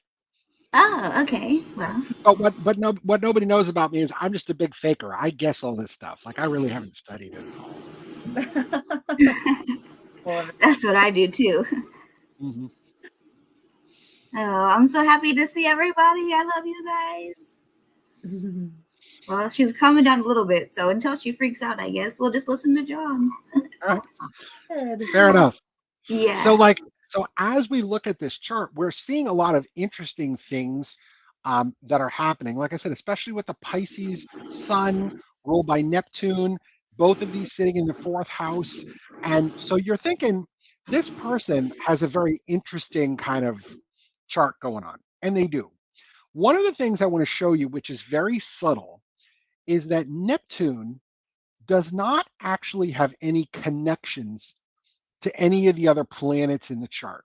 No conjunctions, no squares, no trines, no sextiles, and no oppositions. When a planet in a chart has no connections to another planet, we call that unaspected. Now, it's not that rare, but when it comes up, as astrologers, we pay attention because it means that planet has just shot up in importance. Why? Because nothing is holding that planet back. That planet can kind of go rogue. I often call it the rogue planet. Okay. So consider now everything I've said, this person's, Pisces sun. And I didn't mention also, but they also have Mercury in Pisces as well. But they have Neptune that isn't just in their fourth house of home and family, which could mean that their home and family life was not particularly good, but also it's untethered, which means that the potential effects of Neptune are magnified to an even greater degree. What does that mean? On the plus side, it could be this person could be an amazing composer, a wonderful dancer, someone who is a fantastic author because they're really good at creating worlds. Like this could be, and it's not, but this could be like J.R.R. Tolkien style fantasy because Neptune rules fantasy. This could be a fantastic fantasy writer. This is someone who could really get into the idea of dream interpretation because Neptune rules dreams also. So as you're looking at this, keep the positive stuff in mind. Like I said, the negative stuff for us is more exciting in this particular context. However, I do want to say that there's always a positive side to look at. So this is a person who probably is very musical and very, very creative. On the negative side, we also have a much, much greater potential for addiction because this planet is unaspected. It's untethered. It can do whatever it wants.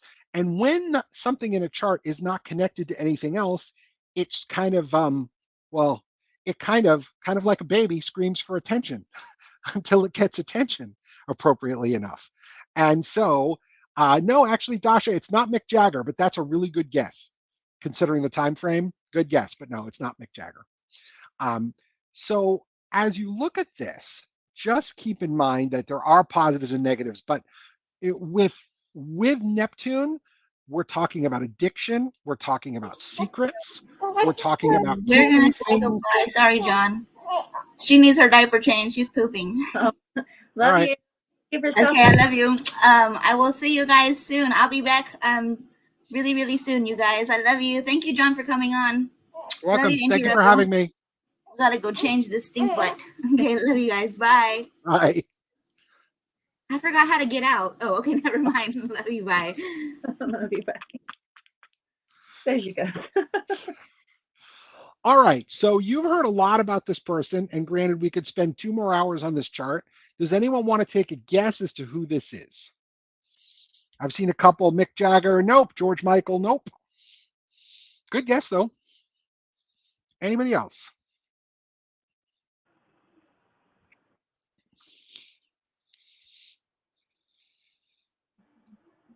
Anyone else? Going once, going twice.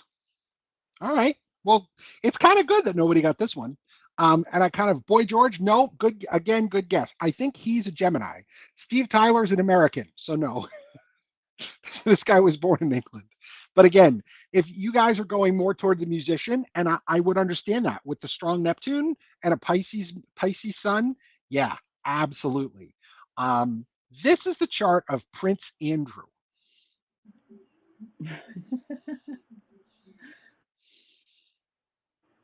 Interesting. Yeah. So putting that into perspective, think about what I said about family life, you know, Yeah, and mom specifically, you know. exactly where Think, oh yeah, think about the fact that um, Neptune here in the fourth, unaspected, represents someone who has a lot of secrets and potentially a secret addiction. Did you, Catherine? Well, good for you if you did. I'm sorry, I must have missed it. I remember But yes. way back. I didn't remember who said it though. Oh, okay. Yeah, Prince Andrew. Yeah, they're evil inbreds. Yeah, I've, I'm not gonna try to refute that statement. I'll just go on.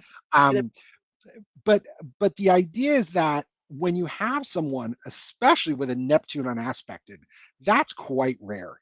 The vast majority of the time, people will have something connected to their Neptune. In this case, they don't. But yeah, the mommy issues. Yep.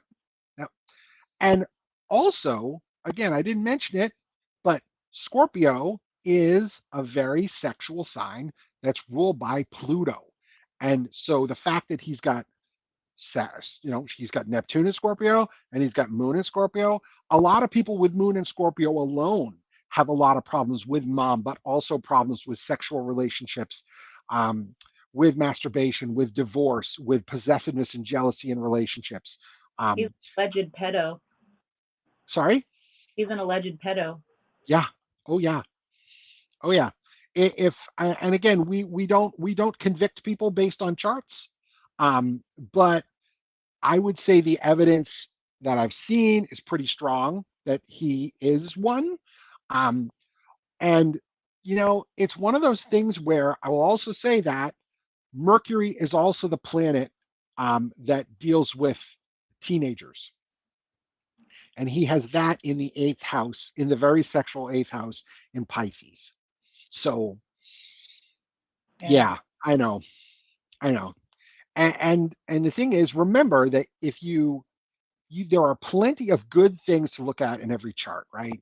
Not Mhm. every chart is going to be like this, but in the case of the royals, we have a lot of evidence we can work with, Yeah. you know. But yeah, and again, the big one here, Neptune unaspected. When you have a planet that's unaspected, that planet goes way up in importance.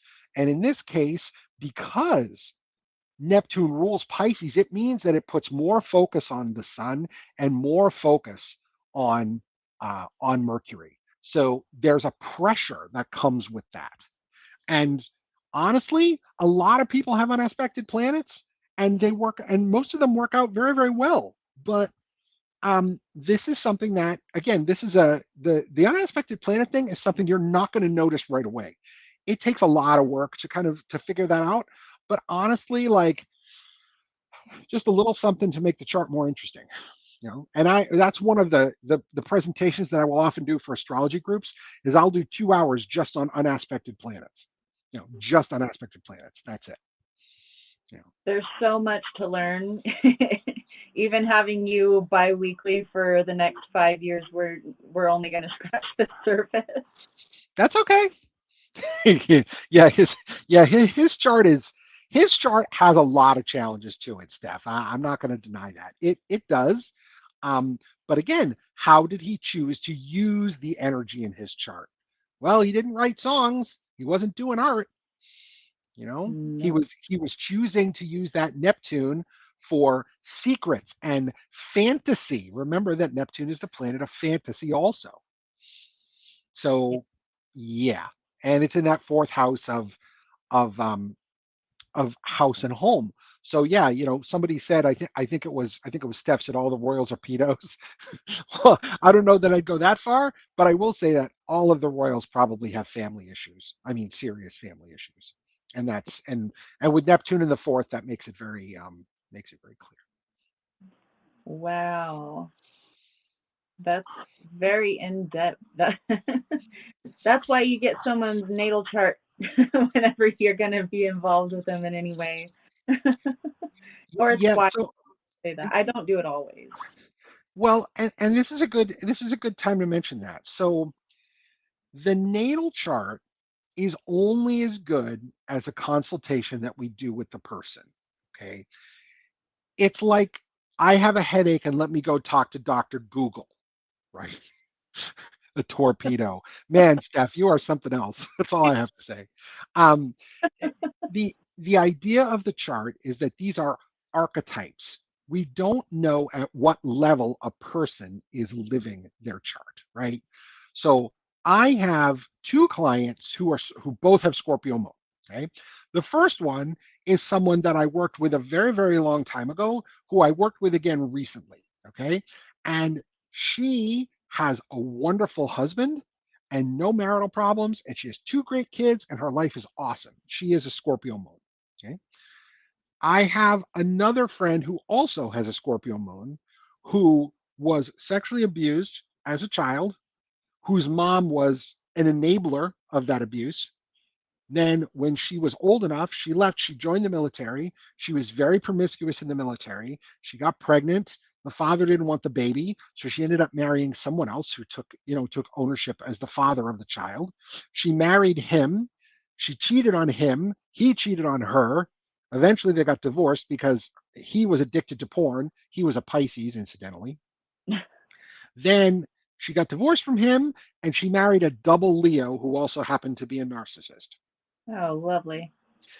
and divorced him. Now, that Scorpio moon has a lot of challenges going for it. Now, to her credit, she used to be a student of mine, and to her credit, she goes to therapy, she does shadow work, she is very serious about getting better and better and better, and she has. But that Scorpio moon is a real challenge to deal with, and I give her credit for working on it and working on it and working on it. I really do. Um, but it doesn't necessarily mean it's going to plague you your whole life either. So when you look at someone's chart and you see something and you go, ooh, I don't know, take a minute, step back. Don't assume that it's going to be bad. Think about the positives of it too. One of the challenges I have with a lot of astrology that goes on the internet these days is that everybody wants to make you fearful. They want to make you cringe. They want to make you upset. They want to gloom and doom your ass. And I won't fucking do that. I'm sorry. I'm not a gloom and doom person. I believe that your chart can be used as a tool, you know?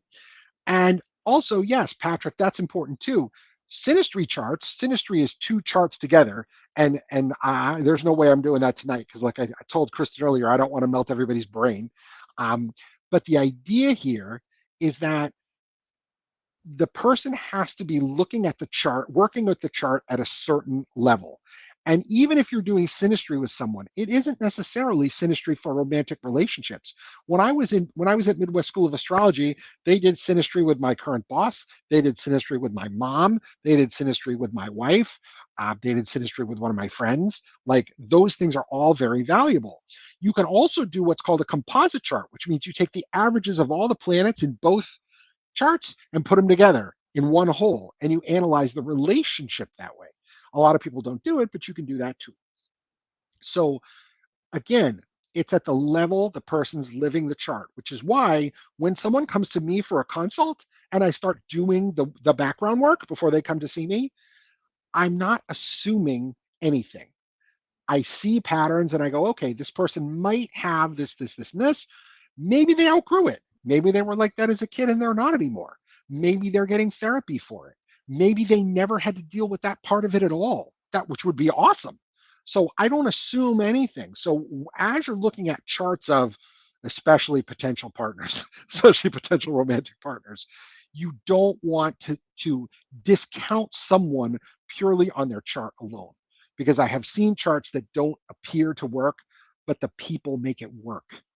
And if people want to make it work, they can. That doesn't mean they're not going to have difficulty, but it does mean that there's potential. By the same token, I do know people who have charts that are very, very compatible, but they're still not good together. Sometimes those compatibilities are toxic. So we deal with that too.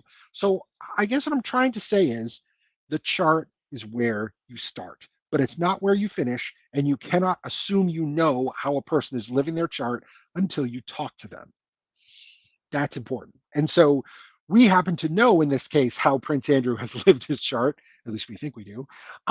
So we can make certain, we can make certain statements about it. But I think it's important for you to understand that all of the planets and all their sign positions have good and bad parts. You just got to look for So true, because there's high vibrational and low vibrational aspects of every energy there is. them. Yep. And Patrick is right when he says contracts are also ruled by the seventh house. So if you're going into business with someone, you're going to sign a contract with somebody. Seventh house is big for that too. All of the houses have 80 or 90 different keywords or areas that they rule. So probably at some point we'll have to do a night or several nights just on the houses, because that alone will melt your brain. Yeah, maybe we can do a few houses Each night. Yeah, that's probably good. That way people will kind of, one way to do it is because each of the houses is connected to its axis partner. So for example, the first house is me, the seventh house is me and someone else. The second house is my money. The eighth house is money I share with someone else. You know, the third house is communication and learning and high school and middle school and elementary school. The ninth house is spiritual communication and college and job training and any kind of higher learning. So all of the houses are on an axis and they're all connected. So if you didn't know that, then yeah, there you go. All of them are. And so when you learn the houses, we could probably do the houses in pairs so that people can kind of get that. That might be one way to do it that'll help, Yeah, that would be cool. Yeah. Do like Um, part series. yeah. Um, does anyone else have questions about Prince Andrew's chart before we move on to the last one I have? Anyone else? Nope. Probably not. Okay. Okay. All right. Got Did your headphones go out? Can't hear you.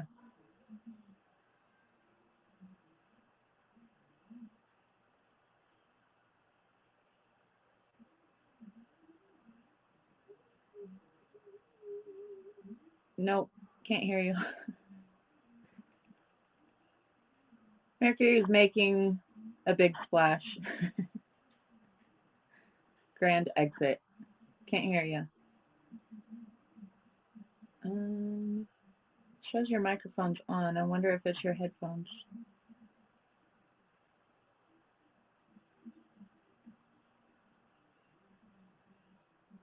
Oh, hold on. Unmute? Oh, it's showing you're muted now.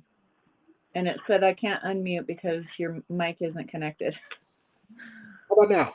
There we go. Perfect. Excellent. All right. Adapt, adopt, and improve. Okay. So let's go and let's look at chart number 4.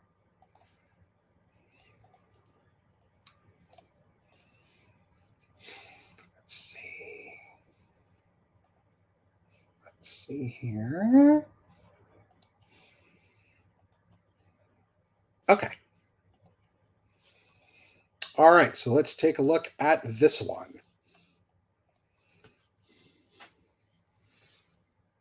All right, so a couple things we're going to look at. First thing is we're going to look at Capricorn rising. So we have Capricorn on the ascendant. Now, when you're dealing with someone with Capricorn on the ascendant, you're talking about someone who is interested in long-term goals and dreams and ambitions.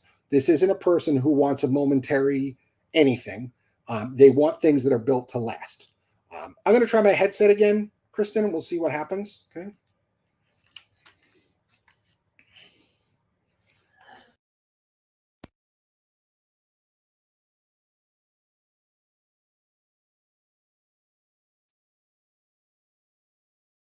Nope. And it shows your mic is on, so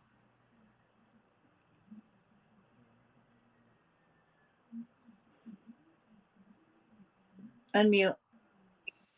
There you go. Got it. Okay. So in this particular chart, we have someone with, as I said, Capricorn rising. This is a person who can have some ambition. They want long-term anything. They want things to go long-term. They think about the future and how it's going to go. Capricorn is a very honorable sign. Like they're typically very traditional. They like things that are conventional. They like kind of doing what society tells them to do. They're Saturn ruled, so they tend to be very much rule followers. Okay, so there's that. So we look at the sun. This is the first time tonight where we've had a Virgo sun person. Now, one of the things that, again, you haven't noticed yet, but I will tell you, is that this person has an unaspected sun. This person's sun is not connected to anything. Now, a moment ago, we talked about what happens when someone's Neptune isn't connected to anything, right? Your sun is your life force. So what does it mean when your life force isn't connected to anything in the chart? We call this placement the Maverick, because it represents someone who marches to the beat of their own drummer all the time. They're practically incapable of not doing things their own way. Now, that doesn't mean that they're going to be disobedient or not necessarily a psychopath either, not at all, but someone who may be the person to create the way instead of being part of something else. In other words, this person is not a joiner. This person is like, I don't really fit in here. I don't really fit in here. I don't really fit over here. So I kind of just have to be me. And it can be a challenge for a sun unaspected person because especially if they're introverted, they may have trouble making connections with people because they feel like they don't fit and they've already started. They've already, they have trouble being a part of a group because they're so damn unique. And when you're talking about the sun unaspected in Virgo, Virgo is a sign of purity. So this is a person who is very, very picky about who they hang out with, who they talk to, who they spend their energy on. Because for this person to want to connect with you, you've got to be pretty special because they're very unique and they don't necessarily feel like they fit in anywhere. So that's one of the first things with this one you notice right away. And it's an 8th house sun. So this is someone who has very, very deep thoughts and emotions. Someone who is very interested in things that involve life or death, because the 8th house, in addition to sex and taxes, I call the 8th house the house of the inevitables. Death, sex, and taxes are 3 of the things. But also, like I said, psychology, psychiatry, and it's the helping healing house. So when you get someone who is a Virgo person, Virgo is the sign of service with an 8th house sun. This is someone who really wants to be of service to other people. This is someone who cares about other people. Okay. Then if you look right next door, you're going to see Mercury in Libra. Now this is fascinating. Mercury is also almost, in this case, not really unaspected, kind of.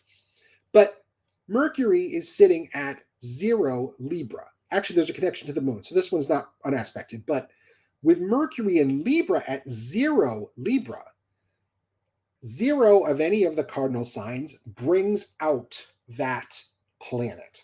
So this is a person who is going to be known for their ability to think, analyze, communicate, write, speak, any of the Mercury things.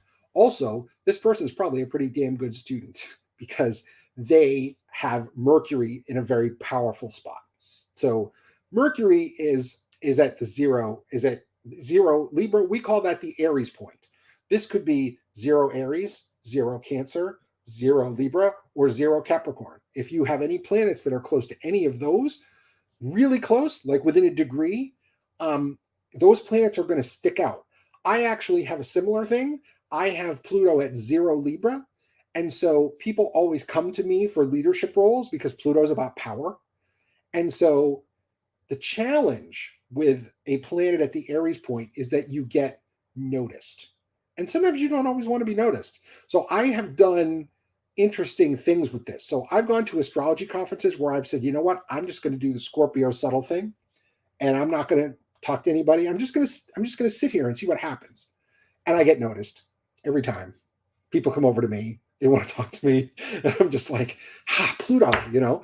But the thing is, because Pluto rules power, if I use power inappropriately, then I get my ass handed to me because everybody sees it. It's not just the good stuff they see. So whenever you have a planet at the Aries point, you have to be very careful. It can bring public acclaim or infamy, depending on how it's used. Now, in this particular case, this person's an author who's written 3 books, which is not a surprise with Pluto, with Mercury in Libra at the Aries point. Like, okay, what you going to be known for? Writing, this case. Yeah, easy. So let me look at some of the guesses. So nope, not Adam Sandler. Madonna is a Leo. If you hadn't guessed that one. She has great hair and she also loves to be the center of attention. So that one's easy. Year is 73. J.K. Rowling, excellent guess, but no. Not J.K. Rowling. J.K. Rowling is a Leo also, as I recall. I'll have to check, but I think so. So another couple of things I want you to see, and again, you're not going to notice these right away, but I'll put them in perspective for you, is that Uranus is up here. I call Uranus the Red Bull of planets. Okay. His job when he comes along is to break shit. And he does that so you have to fix it. He's Mr. Innovator. Okay. He's the guy who says, hey, why don't you sell everything and become a day trader? Why don't you follow your favorite band around for a month? I mean, screw working. Like he's also the guy who can leave you stranded on the highway because you didn't take care of that car that you were supposed to take care of like 100 times. And he's like, okay, I'm breaking it and I'm forcing you to fix it. He is the planet of innovation and amazing ideas. So a lot of inventors have a strong Uranian signature. Uranus is also the planet that deals with any type of relationship that is not conventional. So this is thruples, this is swinging, this is polyamory. This is also anyone who has a non-standard gender. So someone who is non-binary, someone who is trans, like that's all Uranus. And Uranus says, I don't care who you are, you're all equal. So he's the planet of equality and in being progressive. So he has a lot of good qualities to it. But one of the challenges with Uranus can be that you don't want to work for anybody else. Like you're just not wired that way. Okay. You want to do your own thing. You don't want to have boundaries because Uranus doesn't do well with boundaries either. Uranus basically says, you know what, I'll make my own. You don't have to do it. Which if you work for somebody, that can be kind of a problem. Now keep in mind, we have someone with an unaspected sun, right? Who's already going to do their own thing. They have an unaspected Uranus, right? So what we're talking about here is someone we know is an author. Okay. We know this is not the chart of a person who's going to work for somebody else. Okay. Already I can tell you, like, nah, that wouldn't work out well. Okay. Then as we look at other parts of the chart, let's look over here at Mars. And we talked about Mars in Taurus earlier. This may be a challenge with motivation because Mars kind of struggles in Taurus. But once this person gets started, get out of the way. So Mars and Taurus is over here, and Mars is also unaspected. So this person has 3 unaspected planets. And honestly, this is the only time ever in my practice I've seen 3 in the same chart, plus somebody who has an Aries point planet. So we're talking about somebody, an extremely unique individual here. Okay. This is so far from a standard chart. Yeah. Now, the other interesting thing you're going to see is, let's look at Saturn in Cancer. Okay. Saturn in Cancer is similar to Saturn in Leo in the sense that they don't do Saturn in Leo and Saturn in Cancer both are in detriment, which means astrologically they're both going to struggle. Saturn is the planet of responsibility and duty. So as I look at this, Saturn in Cancer wants to have responsibility for caring. Cancer is a very nurturing sign. So this is the type of person who would be very interested in doing work with children or animals or taking care of people in any of the caring professions. Saturn is also a scientific planet because Saturn says you got to do this over the long haul. And the 6th house rules, in addition to health, it also rules day-to-day work and animals. And so in this particular case, this would be a great setup for someone who's a veterinarian, for example, someone who's a vet tech. Like I could see that kind of setup here. So as we look at this chart has a lot going for it, even though at first glance, it might not really look like it, but it does. Like I said, you've got 3 unaspected planets. You've got a planet at the Aries point. So this person is actually a volunteer kitten foster. Okay, she takes neonatal kittens and she fosters them. This is a person who's written 3 books. Okay, but also when we look at this, there's also a strong Neptune over here connected to the moon. And the moon is interesting too here because the moon's in Aries, and that's it can be a very active moon. And so connected to Neptune, this is someone who's likely very intuitive when we see moon and Neptune connected. But also, remember we were talking earlier about Neptune and creativity. This is probably a person who is intuitively creative. Like they know how to just do stuff and it looks, looks great. Or in her case, it's a great book or something she's created. That's wonderful. So based on what I've said, what guesses do we have? So this is a female. So it's not DiCaprio. No.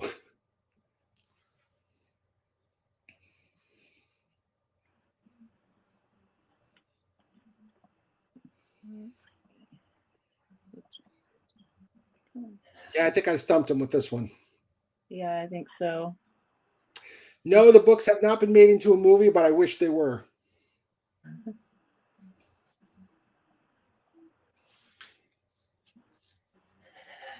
Heather, this is my wife Jen's chart. So, no, she's not famous. This is the chart of a normal person, but Jen allows me to use it. So, yep. My wife is an author and a kitten foster, and she's extremely creative, does jewelry, makes her own pottery, a lot of signature stuff in this chart. But yeah, she allows me to use it. So, yeah. So but again, I'm not approaching this chart any differently than I did for Hitler or Prince Andrew or Tom Petty. It's the same work. And so even though she's not a super famous person, that if you put in the work to understand this stuff, even just a little bit, you'll get a lot out of it. And yes, Heather, her crystal jewelry is amazing. Jen makes malas. She makes a lot of metaphysical jewelry. So. Oh, that's so awesome. Yeah. So. Heather guessed it. Yeah. Yeah. What's really interesting I will just mention synastry here for a moment. What is interesting is if you put our 2 charts together, my Scorpio sun is on her Venus in Scorpio, which is like a super love connection. Venus Sun, like that. It's super nice. And then we also have the same rising sign at the same degree. Hers is 12 cap 40, mine is 12 cap 50. So like we see the world very, very, very similarly. And yeah, Heather, you kind of had an unfair advantage, but that's okay. That's so awesome. Well, thanks for sharing that with us. Of course. What questions do people have? We have a couple of minutes left, so I'm open season for questions. I tried to hit a lot of different planets tonight to talk about different things, so you could apply them to your chart too. But yeah, happy to answer questions if you have them. Questions, astrology questions, anything that we talked about tonight. Mm-hmm. And then we'll do a 6-part series on the houses. Yeah, that'll require some work, but worth it. Yeah, because that stuff can get confusing. I don't know a whole lot still. I've learned over the years, but I'll get on an astrology kick and then I'll, go into something else and then come back around. Yeah, and what you're going to find is that in your chart, certain things, like I said, with my Pluto and Libra, that was something I learned about fairly recently, like in the past 5 or 6 years. I had no idea why people always wanted me to be in leadership roles. I was like, I had no idea. Steph, what about Sag and Leo? Well, those are 2 different signs. What do you mean? What planet, Steph? Okay, corner and learn some more. That sounds about right. Oh, okay. Are sun signs the most important factor with romantic compatibility? No way. Not even close. When I'm looking at romantic compatibility, so Aquarius and Taurus are both fixed signs. And if you look on paper with the sun, like Aquarius and Taurus are like, no.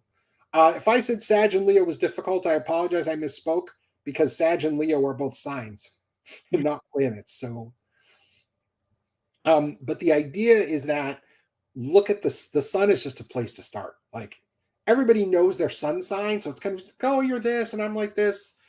One of the most important factors when you're dealing with compatibility is the moon, because the moon represents our emotional self, but also our daily routine. Okay. Jen and I actually have our moons squaring each other. She's the night owl. I'm the early bird. We have very different schedules, which for her artistic stuff is great because she'll be up writing or doing jewelry at night and I'll be sleeping. But I will also say that when you look at the moon for love, Venus is how you love and Mars is how you fight. So if we're going to see conflict, likely it's going to be with Venus and Mars, but also with Mercury, because Mercury deals with communication. Oh, Saturn and Leo. Thank you. Okay. So let me finish before I go on. So let me finish with this. So the idea is that when you're looking at compatibility, there are a whole host of factors to look at, and the sun is a very small one. So do not go into life going, I'm never going to date a Scorpio again, because likely that Scorpio that you date next is not going to have the same chart unless you date twins, which I don't recommend anyway. But even so, the other twin is going to have the chart is going to run the chart differently in their lives. That's why twins in astrology is super interesting.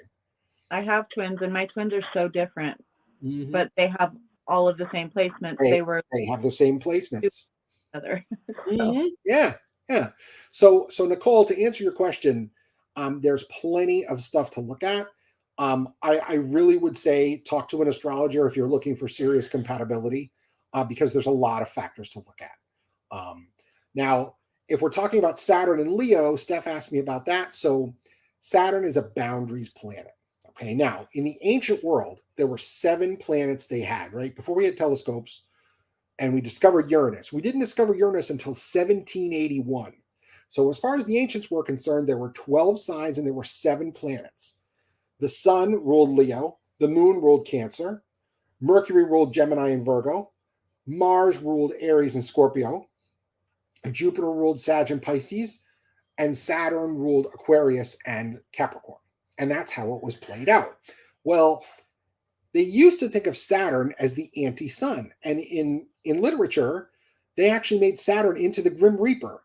His job is boundaries. That includes our lives. So we say eventually we all are going to bow to Saturn.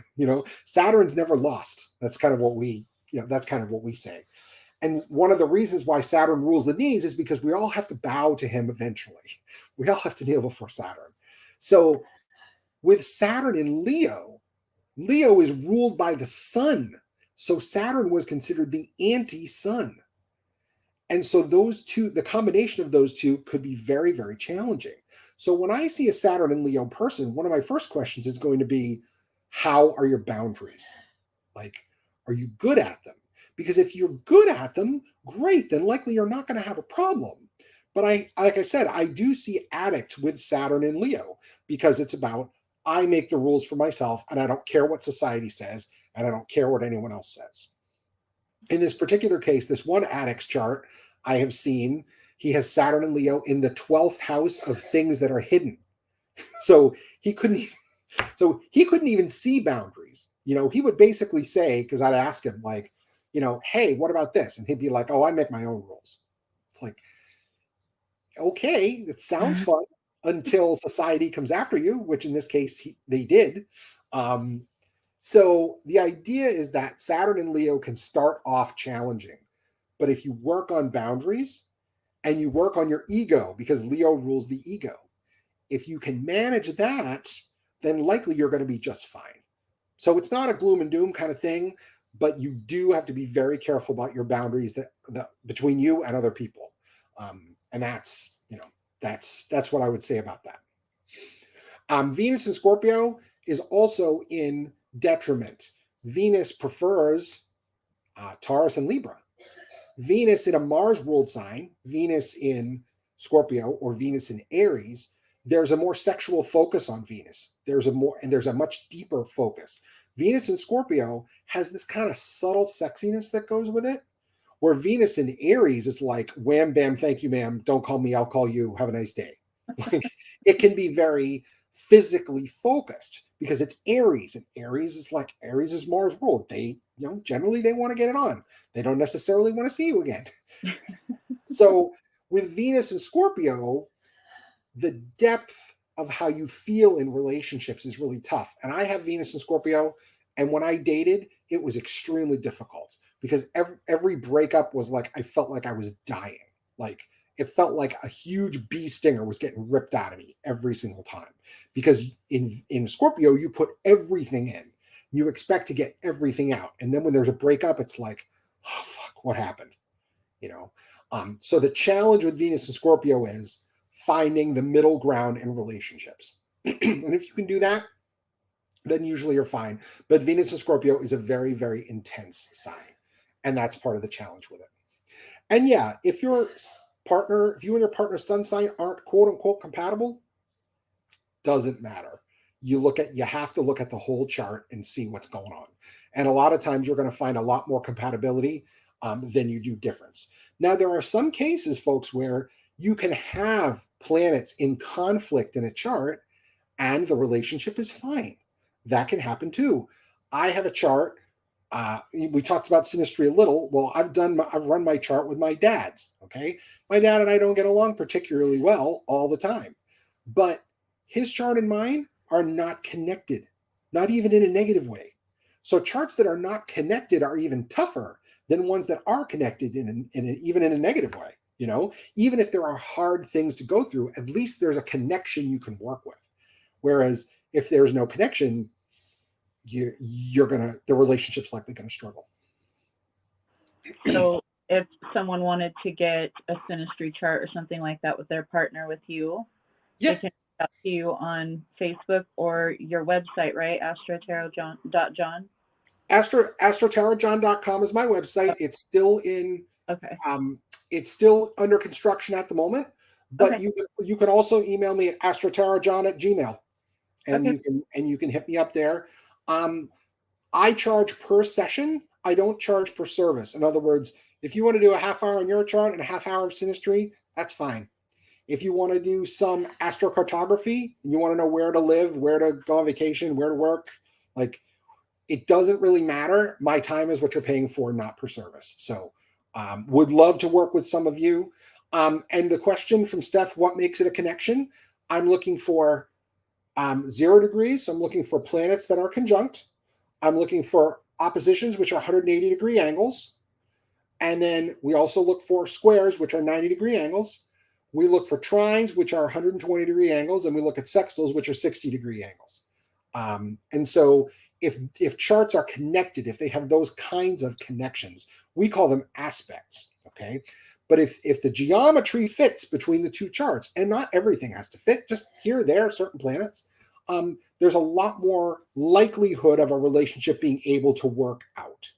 And again, when I do synastry, I talk about, okay, here are the potential pain points, here are the good parts. So you get to see both. That's awesome. And it's really cool that you charge just a flat rate for different things, and each individual reading can be totally different.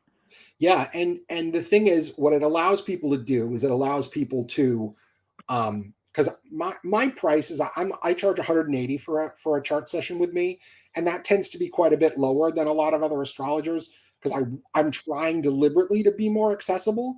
But during that time, you can ask me whatever you want, and I'll answer. Like, I want people to walk away feeling like they have the information that they need, not the information that I chose to give them on a given day. Like, to me, that's not really fair. Oh, the email, I'll post it in the... Yeah, there you go. Right there in the comments. And I'm also starting to teach classes with the Moira Press. So I'm working with Andrea Gertz out there. She's an amazing astrologer also. And she specializes in what we call astrological remediation, which is she looks at specific problem areas in a chart and tells you how to fix them. And as much as I would love for you to work with me, I can't recommend Andrea highly enough. Andrea has translated astrology books from Latin and Greek into English herself. Like, she's incredible. And she actually does beginner classes every Saturday. She calls them the master class. So if you look up the Moira Press, Moira, I'll put it in here. Yeah. Carla's a super extra beginner. Yep. Hey, we were all super extra beginners once, trust me. Trust me. Yeah. Yeah, but if you look up the Moira Press, they have a number of different classes you can consider, as well as, like I said, as well as using her. She actually charges a little less than me, so you could certainly start there. And I have no problem recommending her. I really believe that there's room in this for all of us. Like, I don't feel like, certainly not Andrea, she's one of my best friends, but like, there's no competition. When I started working with the Moira Press a couple of weeks ago, I started doing a tarot forum. So for those of you who are into tarot, I'm also teaching a tarot forum every Wednesday night out there. So if that's something that interests you, you can hit me up about that. Awesome. Yes, awesome. Moira, just how you spelled it, Monica. Yep, exactly right, Monica. This has been so informative. We just love learning. So we are so happy that you've decided to be a regular guest for us and come and teach us. This is amazing. Thank you, Heather. That's very kind of you. Yeah, we've been tarot a long time too. But yeah, let's we haven't got necessarily a topic for next time yet. Maybe we'll do houses 1 and 7. Maybe we'll do the 1-7 axis next time for houses. And I'll pull some charts that focus on that axis. Yeah, I mean, we could certainly do that. Again, happy to take other comments, questions. But I've kept you guys over already, so I'm a Saturn ruled guy, so I like to respect people's time. So we've had some podcasts go to 3.5 hours, and they've stuck with us the whole time. Yeah. Oh, so someone asked me what a house is. Yeah. So a house is an area of the chart. If you look at an astrology chart, it's kind of cut up like a pizza, right? And each one of the slices of the pizza is a house. And so the planets are the what of astrology, and the energy comes from them. The signs are the how of astrology. In other words, how the energy is going to manifest. And the houses are the where of astrology. In other words, in what area of your life am I going to expect it to happen? And so the planet signs and houses pretty much make up the bread and butter of what we do. That's where it all kind of begins. And each one of the houses has 80 or 90 different key words that can work with it. So one example that I will give you is the third house deals with brothers and sisters. Walt Disney has a third house son. In other words, a lot of his energy is in the third house. Well, when he started Disney with his brother, which is not a surprise because he is a third house son. I have a ninth house son.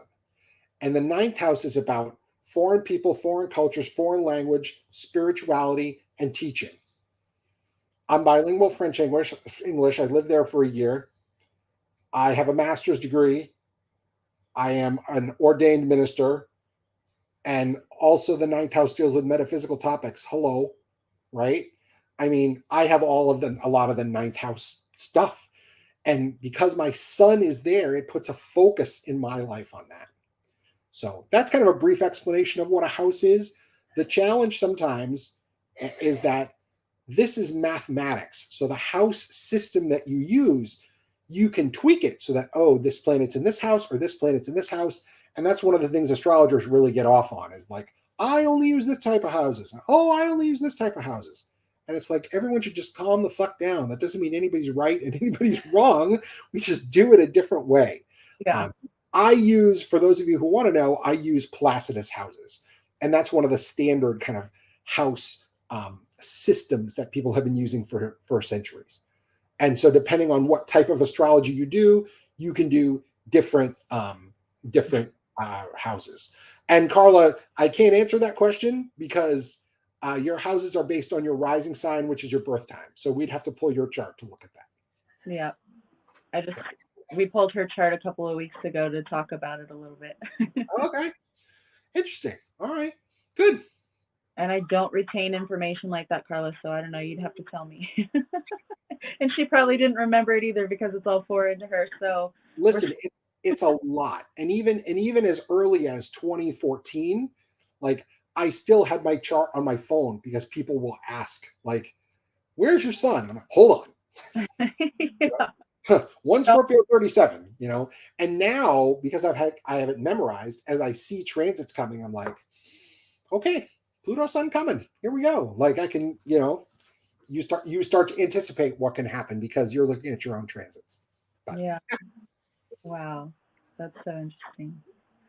Well, thank you so much for having me. I really, really appreciate being here. Absolutely. Thank you for coming. We appreciate you. We love all of this shit. We love to learn about it. So awesome.